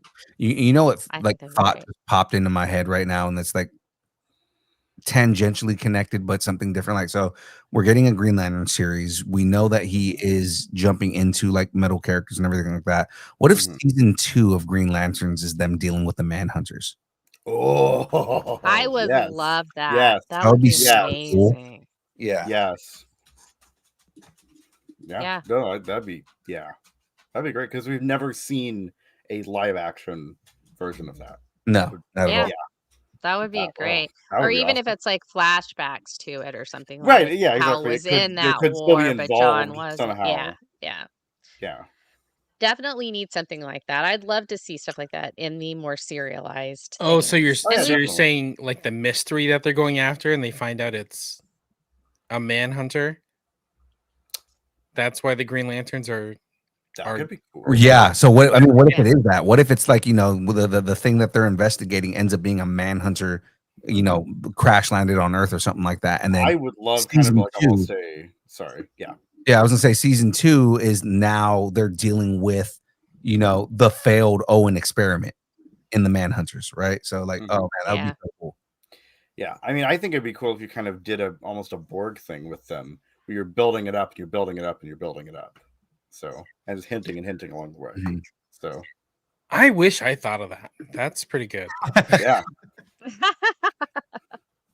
But But yeah, so I think this is great that he's not telling us about a like super secret project because he's afraid it's going to get ripped off, which makes every single fan salivate because it's like, oh my God, what is it? I've got to know. And then so they He's start like, really could it good be at this? Could it be building that? Could it be interest this? and Could it be building that? hype and all that too. Yeah. Yeah.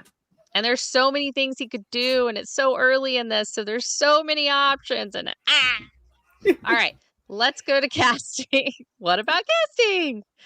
Gunn made his philosophy clear. If an actor can't continue a role, I'll change the actor, no problem. The DCU won't hinge on any one performer, and legacy characters will live on even if the faces change. That mindset came into focus when Gunn revealed he originally wrote Peacemaker's Clemson Mern for the late Lance Hendrick. Though Hendrick couldn't take the role, Gunn praised... Sorry, you mean Reddick? Lance Reddick. Reddick. What did I say? You said Hendrick. Did I say Hendrick? Yeah. Reddick. I'm sorry, Reddick. And I said it twice too, probably. Okay. So I apologize. The late Lance Reddick. I almost said Hendrick again. That's in my head now.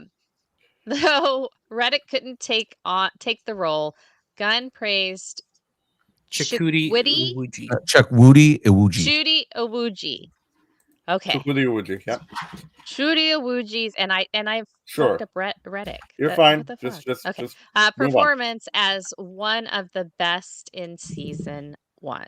I would agree. Chukwudi Iwuji's. I mean, like Chukwudi Iwuji in general is a good actor. He killed it in Guardians 3, and then absolutely smattered the role in Peacemaker. And he was a good successor if Lance Reddick was the original person, because Lance Reddick would have absolutely murdered that role too. And he's a good actor. Rest in peace, Lance Reddick. But I mean, like, Chukwudi Iwuji was a really good successor to that. Yeah, you know, you could definitely once you found out that it was originally supposed to be Lance Reddick and he wrote it for him, then a lot of the oh no, I am more emotional now, and the things like that from season 1, those kind of things where it's like, okay, you're not really that, you're kind of a robot, kind of thing. And to see that, Lance Reddick would have really been great at deadpanning that, but I really loved how do I say it again? Chukwudi. What? Chukwudi. First name. Chukwudi Iwuji's. Chukwudi Iwuji. Chuck. You're getting there. Woody. Chuck Woody Iwuji. Iwuji. Iwuji. Chuck Woody Iwuji. If you can pronounce sumo names, you can pronounce this name. Seriously. Woody Iwuji. There you go. The Japanese names you pronounce are absolutely insane. This is a much easier name than some of those names. Yeah. Anyway, thank you. I appreciate that, but I suck at pronunciation. Okay. But yeah, so I thought that was great. And it's just so lovely that Lance Reddick was so loved that people were writing roles specifically for him. Yeah. So I just like that. So speaking of Peacemaker, season 2 is now fully canon in the DCU, with Gunn retconning the Justice League cameo and replacing it with the Justice Gang. He's also teased a possible appearance by Blue Beetle, saying Jaime Reyes. Jaime. Really? Move on.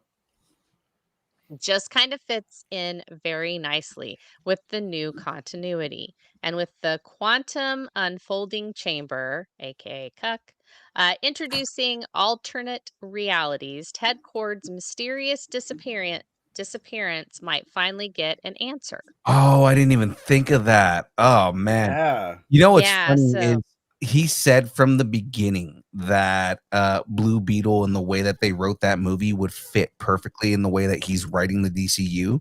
So Blue Beetle was one of the few things that he took over from the DCEU over to the DCU. And he said it was coming over as is. And that makes sense because now that that is an explanation for where Ted Cord went because he just disappeared in that movie.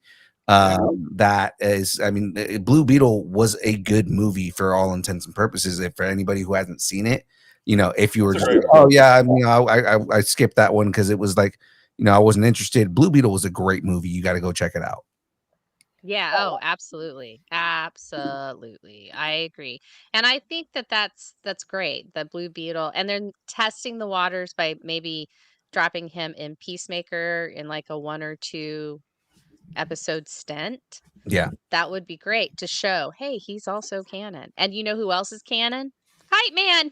Kite Man's canon, guys. Canon. I want to. We made it. We did it, y'all. Kite Man. We did it. Hell yeah. Woo! Hell yeah. Oh. So, to her, James, do you have anything? I was just gonna say, I was super surprised when they redid that in the recap, but look how OP Justice Gang is. Yeah. Right? Are you kidding me? They can all fly. They all got OP powers on their own, and then you slap them together. That is not fair. I mean, the thing that really brings them down is the dysfunctionalism. But other than that, I mean, they're really OP. They're very OP. Yeah. And All Kara's, you know, hangovers and stuff. But you know, whatever. Yeah, but you can still beat the shit out of like everybody because, you know, Yeah. a hungover Supergirl is still stronger than 90% of characters within DC. Yeah. Exactly. And if you take her dog. Yeah, right. So you want to talk about OP characters, like Superman's OP. Kara is way more OP. And when you get to her clone, Power Girl is just as fucking OP. So I mean, like, Right. Yeah. Yeah, she's OP and has that sass. All right. So if building a universe through dance and storyboards were a superpower, James Gunn would be our benevolent overlord. And honestly, we're fine with that. I do like the idea of like Blue Beetle bringing in a pseudo known IP, but like finding a way to like bring him into Peacemaker episode, you know what, 6, 7, 8 or whatever. Right. It would be a huge pop for the DCU for Peacemaker without it being like we need Superman in this, you know, series kind of thing. Yeah. But there is still a kind of an importance to it now. Yeah. Too. Yeah. I'm into it. I like it. I love it. You know, anything that brings more Blue Beetle, you know, you guys know I have a soft spot for Blue Beetle. Yeah. Yeah. Well, let's, I just can't say his first name apparently. Jaime. Yeah. There you go. Jaime's fine. Jaime is fine. Sure. Closer. Jaime. There you go. Jaime. I feel like I'm like someone's grandma right now. Like, what's your name? Is it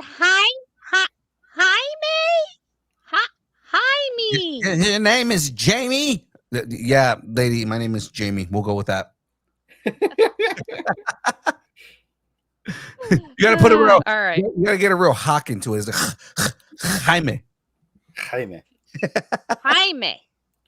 All right. Well, while Gunn's building empires, the rest of the Geekverse hasn't exactly been napping. It's time to check in on the chaos across the fandom frontier. That's right. The Geek End Update time. It's time for the Geek End Update. Woo! Grab your merch. Because we got merch, people. And let's get weird, ladies and gentlemen. It's time for the Geek End Update.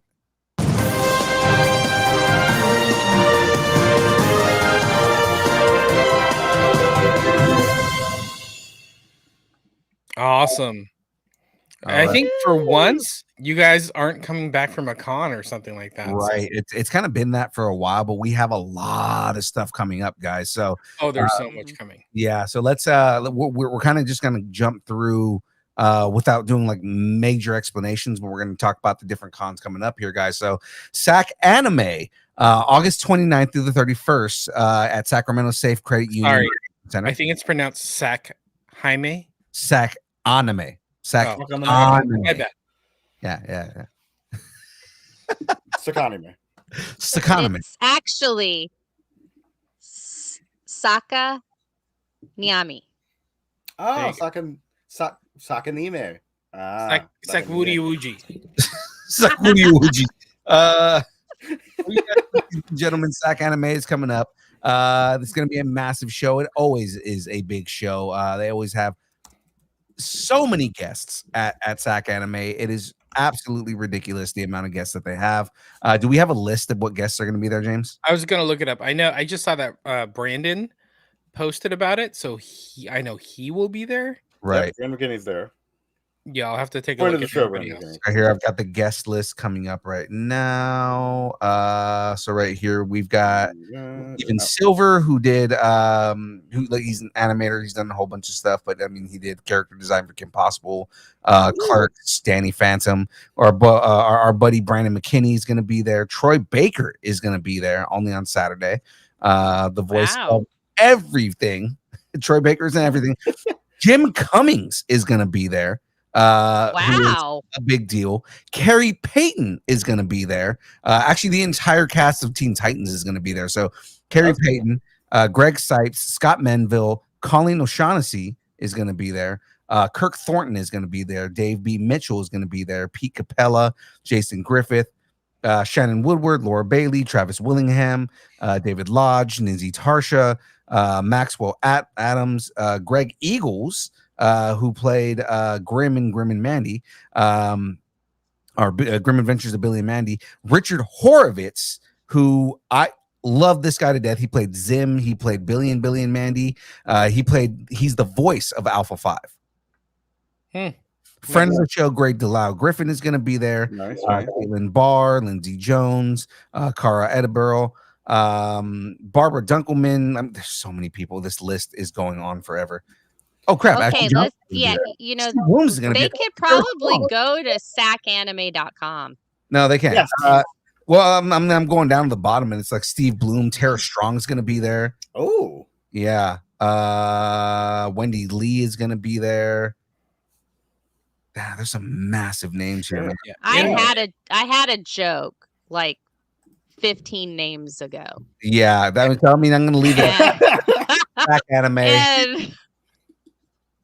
So just again, Sac Anime is happening on August 29th through 31st at the Safe Credit Union Convention Center here in Sacramento. So guys, you can go to sacanime.com. You can pick up tickets and head over there. It's going to be a good show. They're always good shows, always a good atmosphere. It's always super inclusive. So definitely the place to be, guys. Awesome. That's great. All right. The next show we've got coming up here is thanks to our friends Initial Mile, Anime Fan and Fitness Festival is coming soon here. Let me get the information for you guys here. Yeah, this one's pretty cool. So our buddy Kelvin over at Initial Mile, I forgot which show. It might have been Powerhouse Comic-Con like a year ago. Powerhouse. We've done multiple shows with them. Super nice. They do a lot of photography, and they're out at the cons a ton. Now they're doing their own con, and I think they had like a magazine going as well. Cool. But super nice. They're doing their own con. They asked us to be part of it, but I think we're both busy. So we hope they do well, and hopefully we can attend next year. But yeah, it's going to be awesome. Right. So it's going to be on Saturday, September 6th at the Christmas Hill Park in Gilroy, California. So that is going to be in the Silicon Valley area. It looks like they're going to be doing pet adoptions. It looks like they're doing a 5K at the show itself. Ooh, Monkey Boy Illustrations is going to be there. Both me and James have a hat from them. We bought the same hat like 2 years apart. 2 years apart, yeah. Oh my god! They're going to be doing workouts and things like that. So I mean, I think part of it is also just kind of like a fitness festival. Mm-hmm. Well, I mean, it is called the Anime Fan and Fitness. Yeah. So they have a training program. There's a 5K program. There's a pull-up program, and it looks like they're going to be having what's the word I'm looking for? Nutrition, like a nutritional thing there. They're gonna be- Nutritionist. not nutritionist, but like a nutritional like class kind of thing, like how to check. Oh, okay. And it also looks like they're going to be doing anime themed workouts. So like Oh, how to train like a Saiyan and things like that. So that's actually a really fun concept for this. So you yeah, know who? What would be? We should hook them up with the Sky Hoshi guys. Who's the Sky Hoshi guys? the The Sky Hoshi that we the did. movie that we reviewed. The Sky Hoshi. Yeah. Yeah, but they're out of New York though, so that's the only thing with that. Yeah, I know, but I was just we like, can because fly 'em out. that would be cute. I Be just think it fine. would be cute. We have enough money So for if they that. do one in New York, they should get them to go. It would be awesome. Anyway, go ahead. All right. Well, the next show after that, ladies and gentlemen, Anime Fresno, September 13th and 14th. That is going to be at the Fresno City College in Fresno, California, from 10 to 6 on Sunday and 10 to 8 on Saturday. I love the little poster Yeah, this is thingy. adorable. Yeah, It's just super adorable. It's like there's little Sailor Moon, and is that Naruto over there? it looks. I see. You're not helping your case as an out of touch grandma here. It is. It's no, but I think that is Naruto over there. Is that Naruto? I did that on purpose. Yeah. Keep moving. Let's go. But so it looks like they haven't announced their lineup, but they do have a lot of cosplay guests that are going to be there.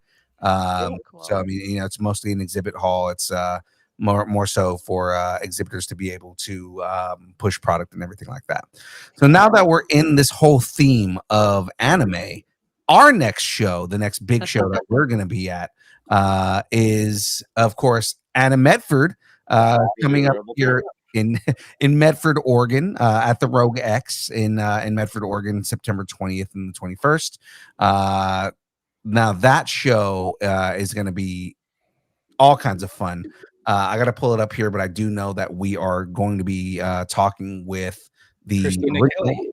Okay, that's exactly what I was going to do. Is Christina Gilly, the original voice of Sailor Moon, which is a big deal. Oh wow, that is a big deal. There we go. That's like a life achievement to unlock kind of deal. Yeah.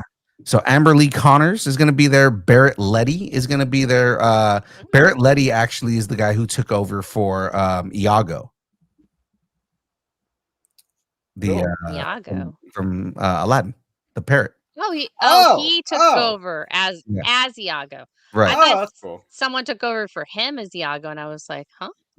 Yeah. I was thinking of the Shakespeare character, but okay. Yeah. I am a grandma. I'm a grandma now. I'm our friend of the show, our friend of the show, Christina Kelly, is going to be there. Who we talked to her last year, and she's an awesome person. That was at Silver Age last year. Cool. Remember the story with Christina, James?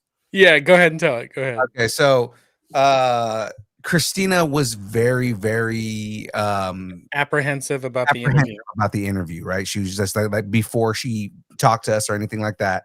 She was like, "Yeah, I do a lot of these cons, and they put me on stage, and the interviewers are never all that good." And she was like really apprehensive to talk to us. And so our friend, Bob Carter. Bob Carter's like, no, I'm going to tell you right now, these guys are amazing. Like, you're going to have such a good time talking with them. She goes, we'll see if that's true. And I was like, well, no, we do a lot of research. So like, we research our guests and we make sure we know a lot about what they've done and everything in their history. And she goes, yeah, we'll see what happens. We'll see if that's true. And we get on stage with her, and immediately she's just like in shock because she was just like, wow, you guys are really good.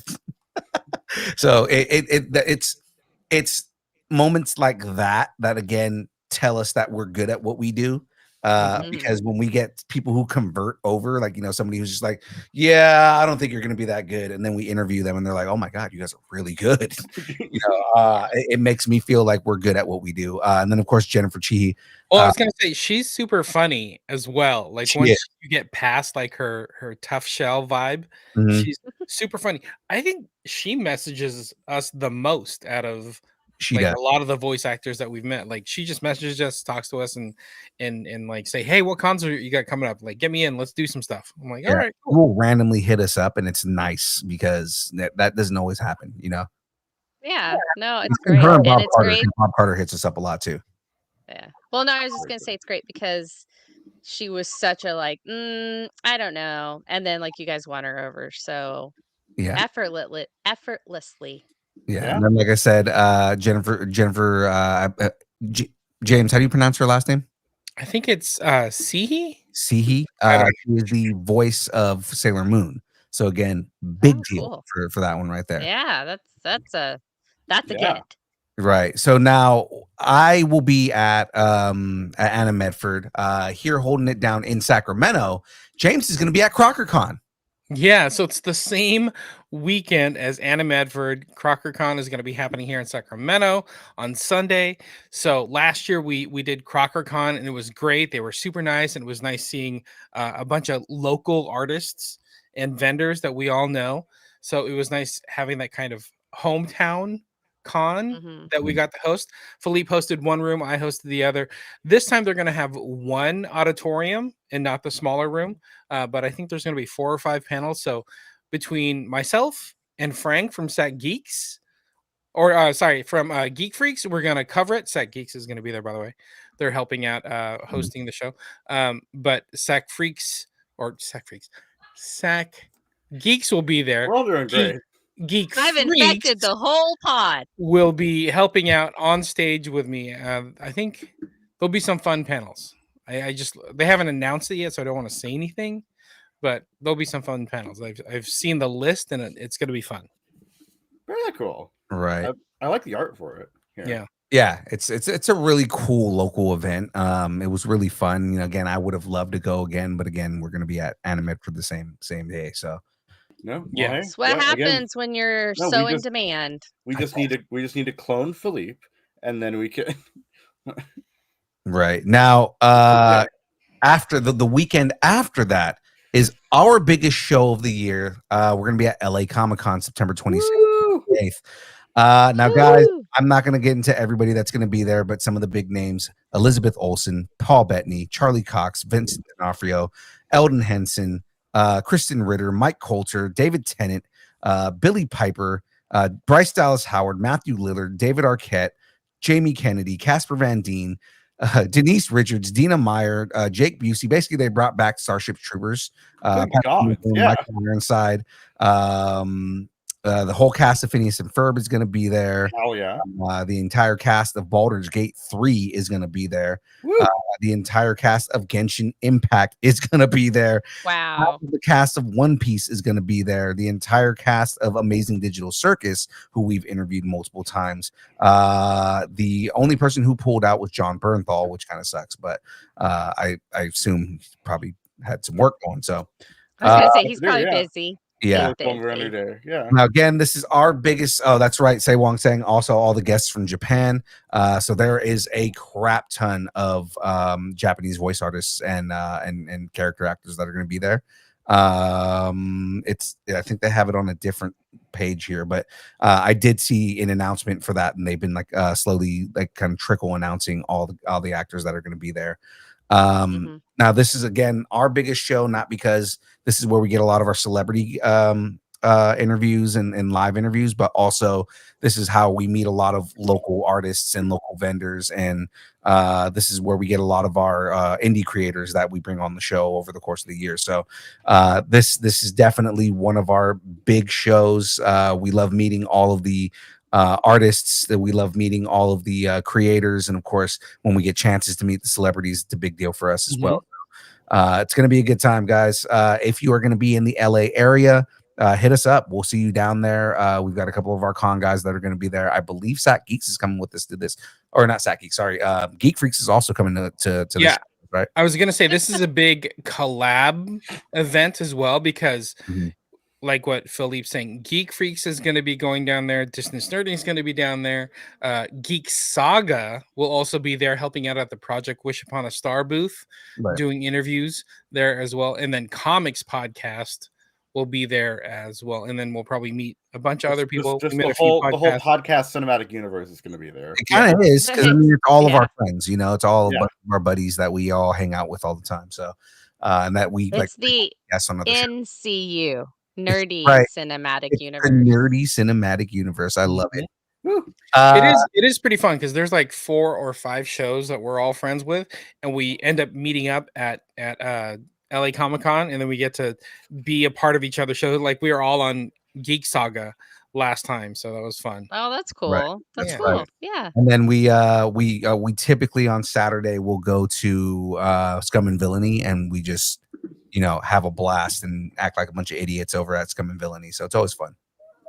That's great. That's awesome. Yeah. That's awesome.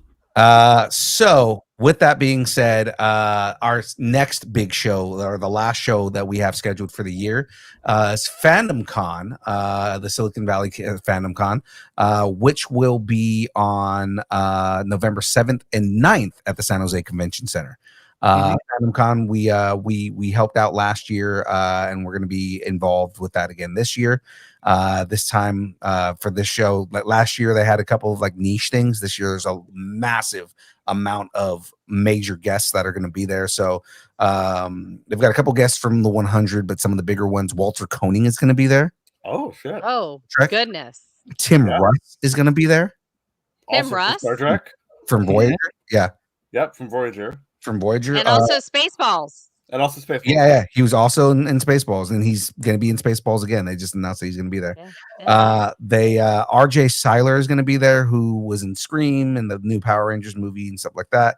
But It's a big Power Ranger event. they are having a massive Power Ranger like just kind of thing there. So Jason Font, Austin St. John, Steve Cardenas, Walter Jones, Karen Ashley, Paul Schreier, Jason Narvi, Carla Perez, friend of the show, Carla Perez, Kerrigan Mahan, David Fielding. These are all like the big names. Dan Southworth, another friend of the show. Another friend of the show, Daniel Logan, is going to be there. Mhm. Kami DeVale is going to be there, who was from Matilda, which is actually was a fun thing for me. Ernie Reyes Jr. is going to be there again. Again, I'm excited for that because he was my favorite character in Turtles 2. Oh, yeah. I loved him so much, and Pinoy own, right? Like it's straight up Filipino right there. Filipino There you go. representation. Nicole Tompkins and Stephanie Pancello from Resident Evil. Jacob Hopkins, who's been a couple of different things. Kathy Cavadini, who is Blossom from Powerpuff Girls. Oh, my Oh, God. that's cool. That's Yeah. awesome. We're going to be seeing Amber Lee Connors again, who is it's going to be at Anna Medford, so she's going to be at this show as well. Mick Winger, who is another massive dude who voices in everything. Jamil Walker Smith, who plays Gerald in Hey Arnold. Cool. Alexis Tipton, Leah Clark, James Pax, who was from Big Trouble Little China. Nice. Right. That's cool. Yeah, right. I'm just telling you, like Keone Young is going to be there. That's another big dude. He was in Deadwood. That's G.I. kind of Joe. cool. Yeah. Tia Mac is going to be there. If you don't, Tiamat? if you don't know who Tia Mac is, Last Dragon, such The Last Dragon. I love this movie so much growing up. He's Bruce Leroy. So whenever you hear the jokes about Bruce Leroy, basically he was the Black Bruce Lee. yeah. That's awesome. It's such an 80s movies, like full of stereotypes, but it's so much fun. It's it's a lot of like black people trying to be Chinese. Showed up. Exactly. A lot of Chinese trying to be black. It's so funny. And then again, It's really good. Arnie Reyes Jr. is also in that movie. Right. And then friend of the show, Olivia Hack, is also going to be there. So a couple of other people that are going to be there. I just kind of threw out like the big names that a lot of people will know.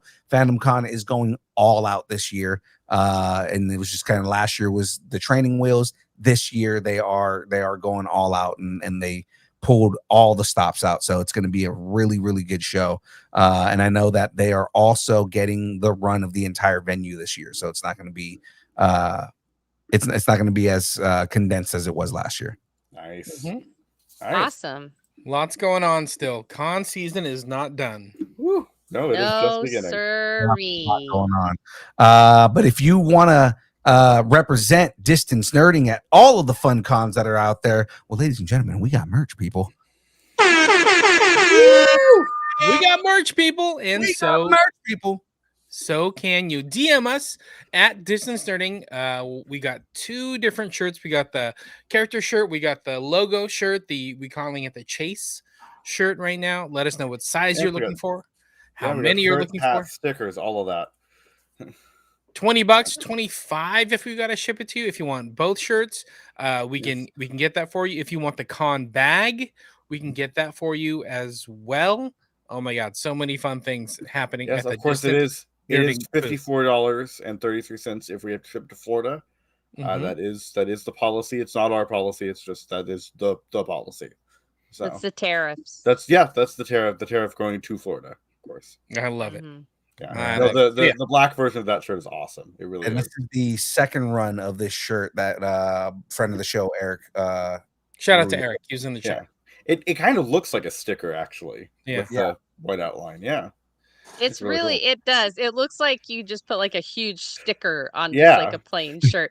And it's awesome because it's so meta. Meta. It's great. It's great. Awesome. Well, let's talk schedule here, ladies and gentlemen. Tuesdays, the download, the show you are watching right now, 6:30 to 8:30. We are just coming in right under time, so perfect. Thursdays, the build from 6 to 8. Now, guys, this Thursday, we've got a very, very, very special guest. It's going to be a crap ton of fun. Chad the Bird is going to be on this, guys. He's been posting posts. He's been helping us promote and everything like that. It's going to be a good time. I am going to try and see if I can get my hands on some Malort. And as much as I hate Malort, I will take a shot just for him. That's funny. Yeah. Oh, that'll be great. So is Chad coming or is Chad's creator coming? Or are they both coming? Both. So I had a conversation with him and I was asking him, do we want to keep it, kayfabe and just have just chat on, or do you mind if we talk to you? And he was like, dude, however you want to do it. Oh, that's awesome. Yeah. So I like knowing the people behind the celebrities. Right. Because he's the brains behind the celebrity. Yeah. I'm excited. I love Chad the Bird. I think this is the most excited Husby has been about anything distance nerding related. Yeah, I'm so excited for this. Again, shout out to Comics Podcast. They were the ones that initially had an interview with him, and they told us how to get in touch with him, and he's been super cool so far. So I can't wait to talk to him. Love it. Yeah, definitely. That's right. And then I want to talk about the Pope.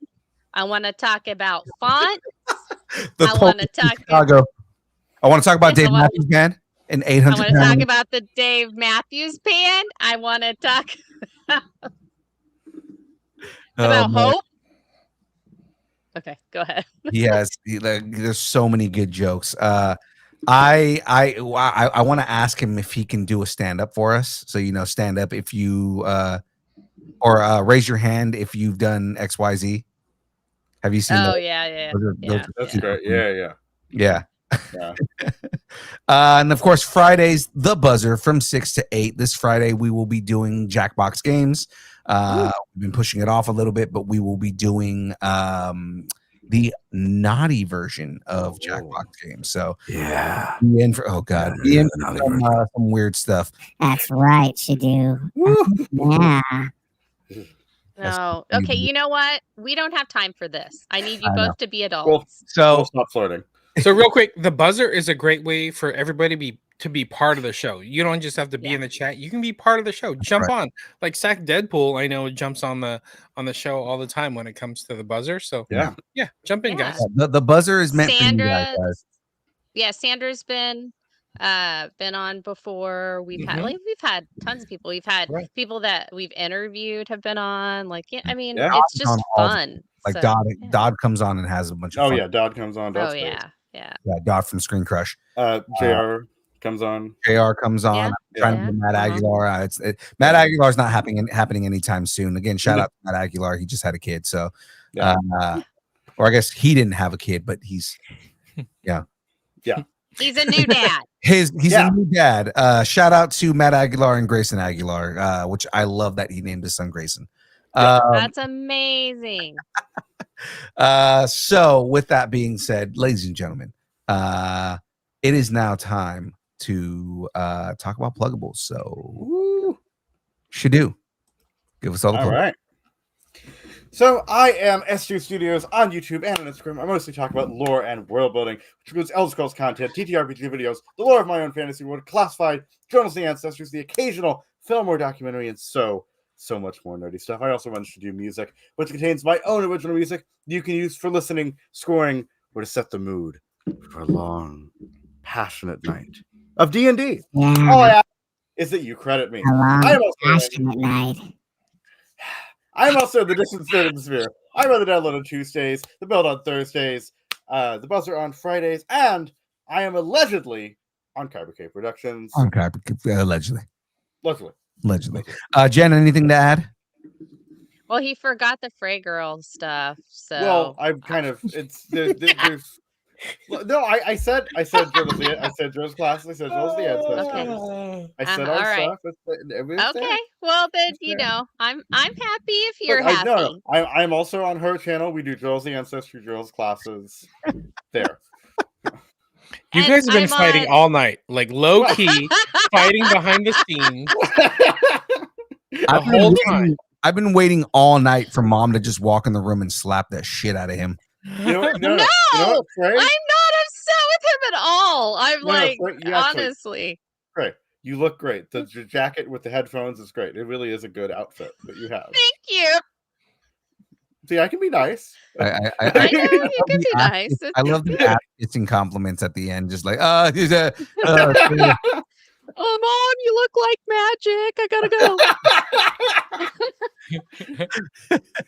I was seconds away from saying that. So No, I kid. No, I actually haven't seen him in a while. He just got back like an hour before the podcast. Yeah.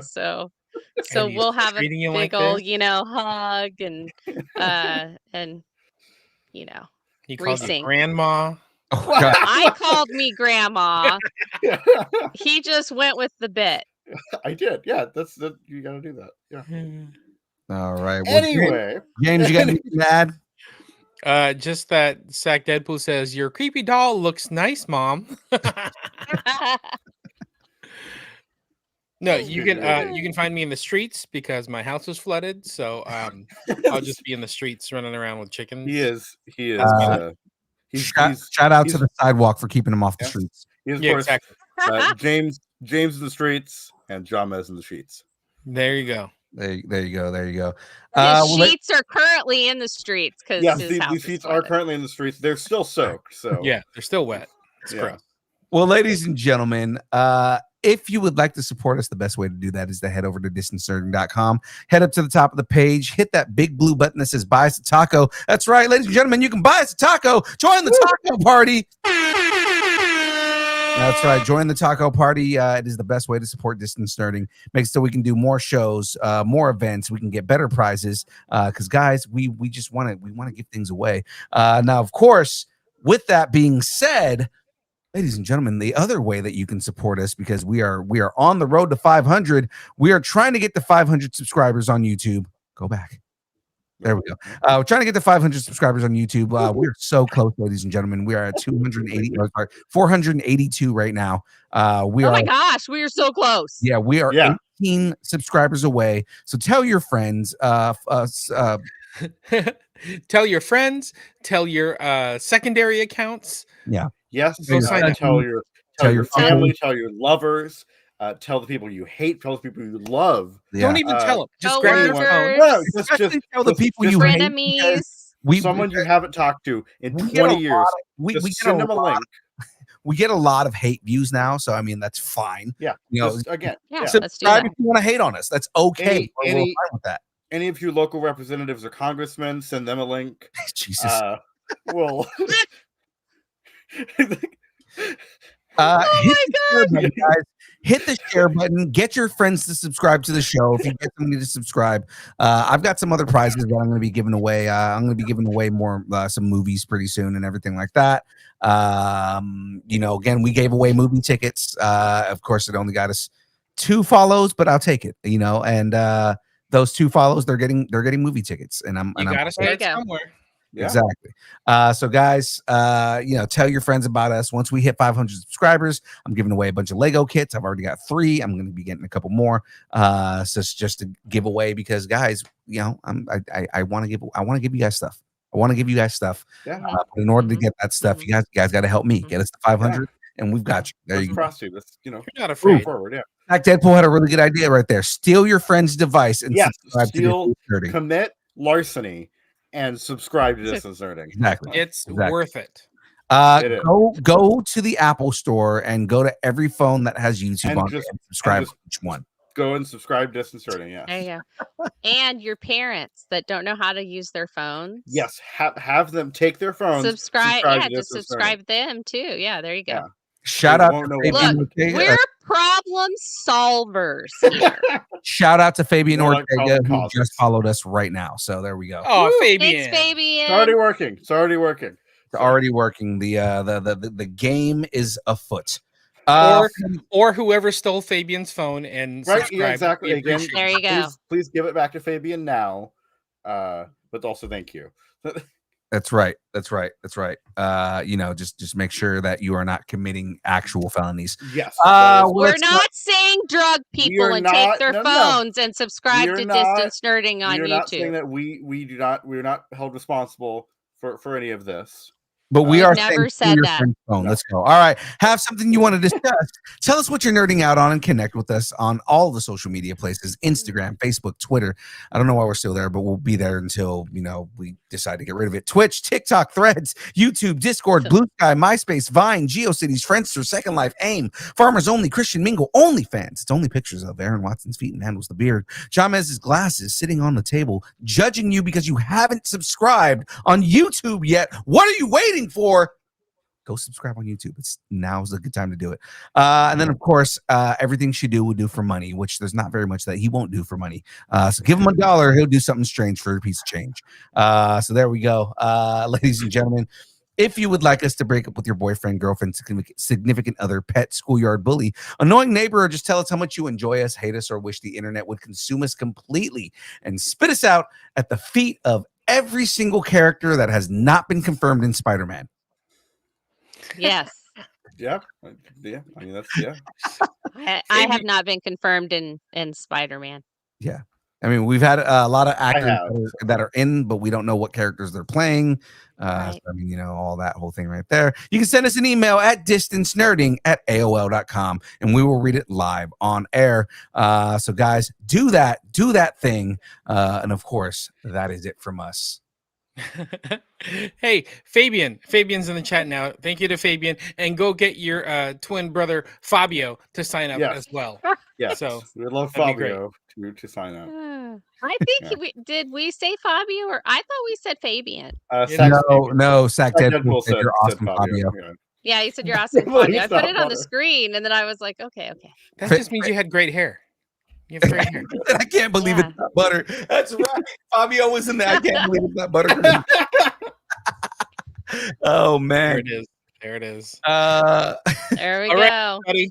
Thanks, and keep nerding together. Right. As always, Bruce, it's bedtime. Go to sleep. Bruce, you know what? Good night, Bruce. Go to beddy bed. Go to sleep. Bed bye. No, it's good for you. Sleep is great. It's Auntie Jen says go to sleep. Yeah. Young Bruce. That's right. Well, that is it, ladies and gentlemen. We will see everybody on Thursday with Chad Bird. Yeah, the bird. Get it. I'm probably gonna mess this up again, so I don't know which one is ours. Distance Nerding.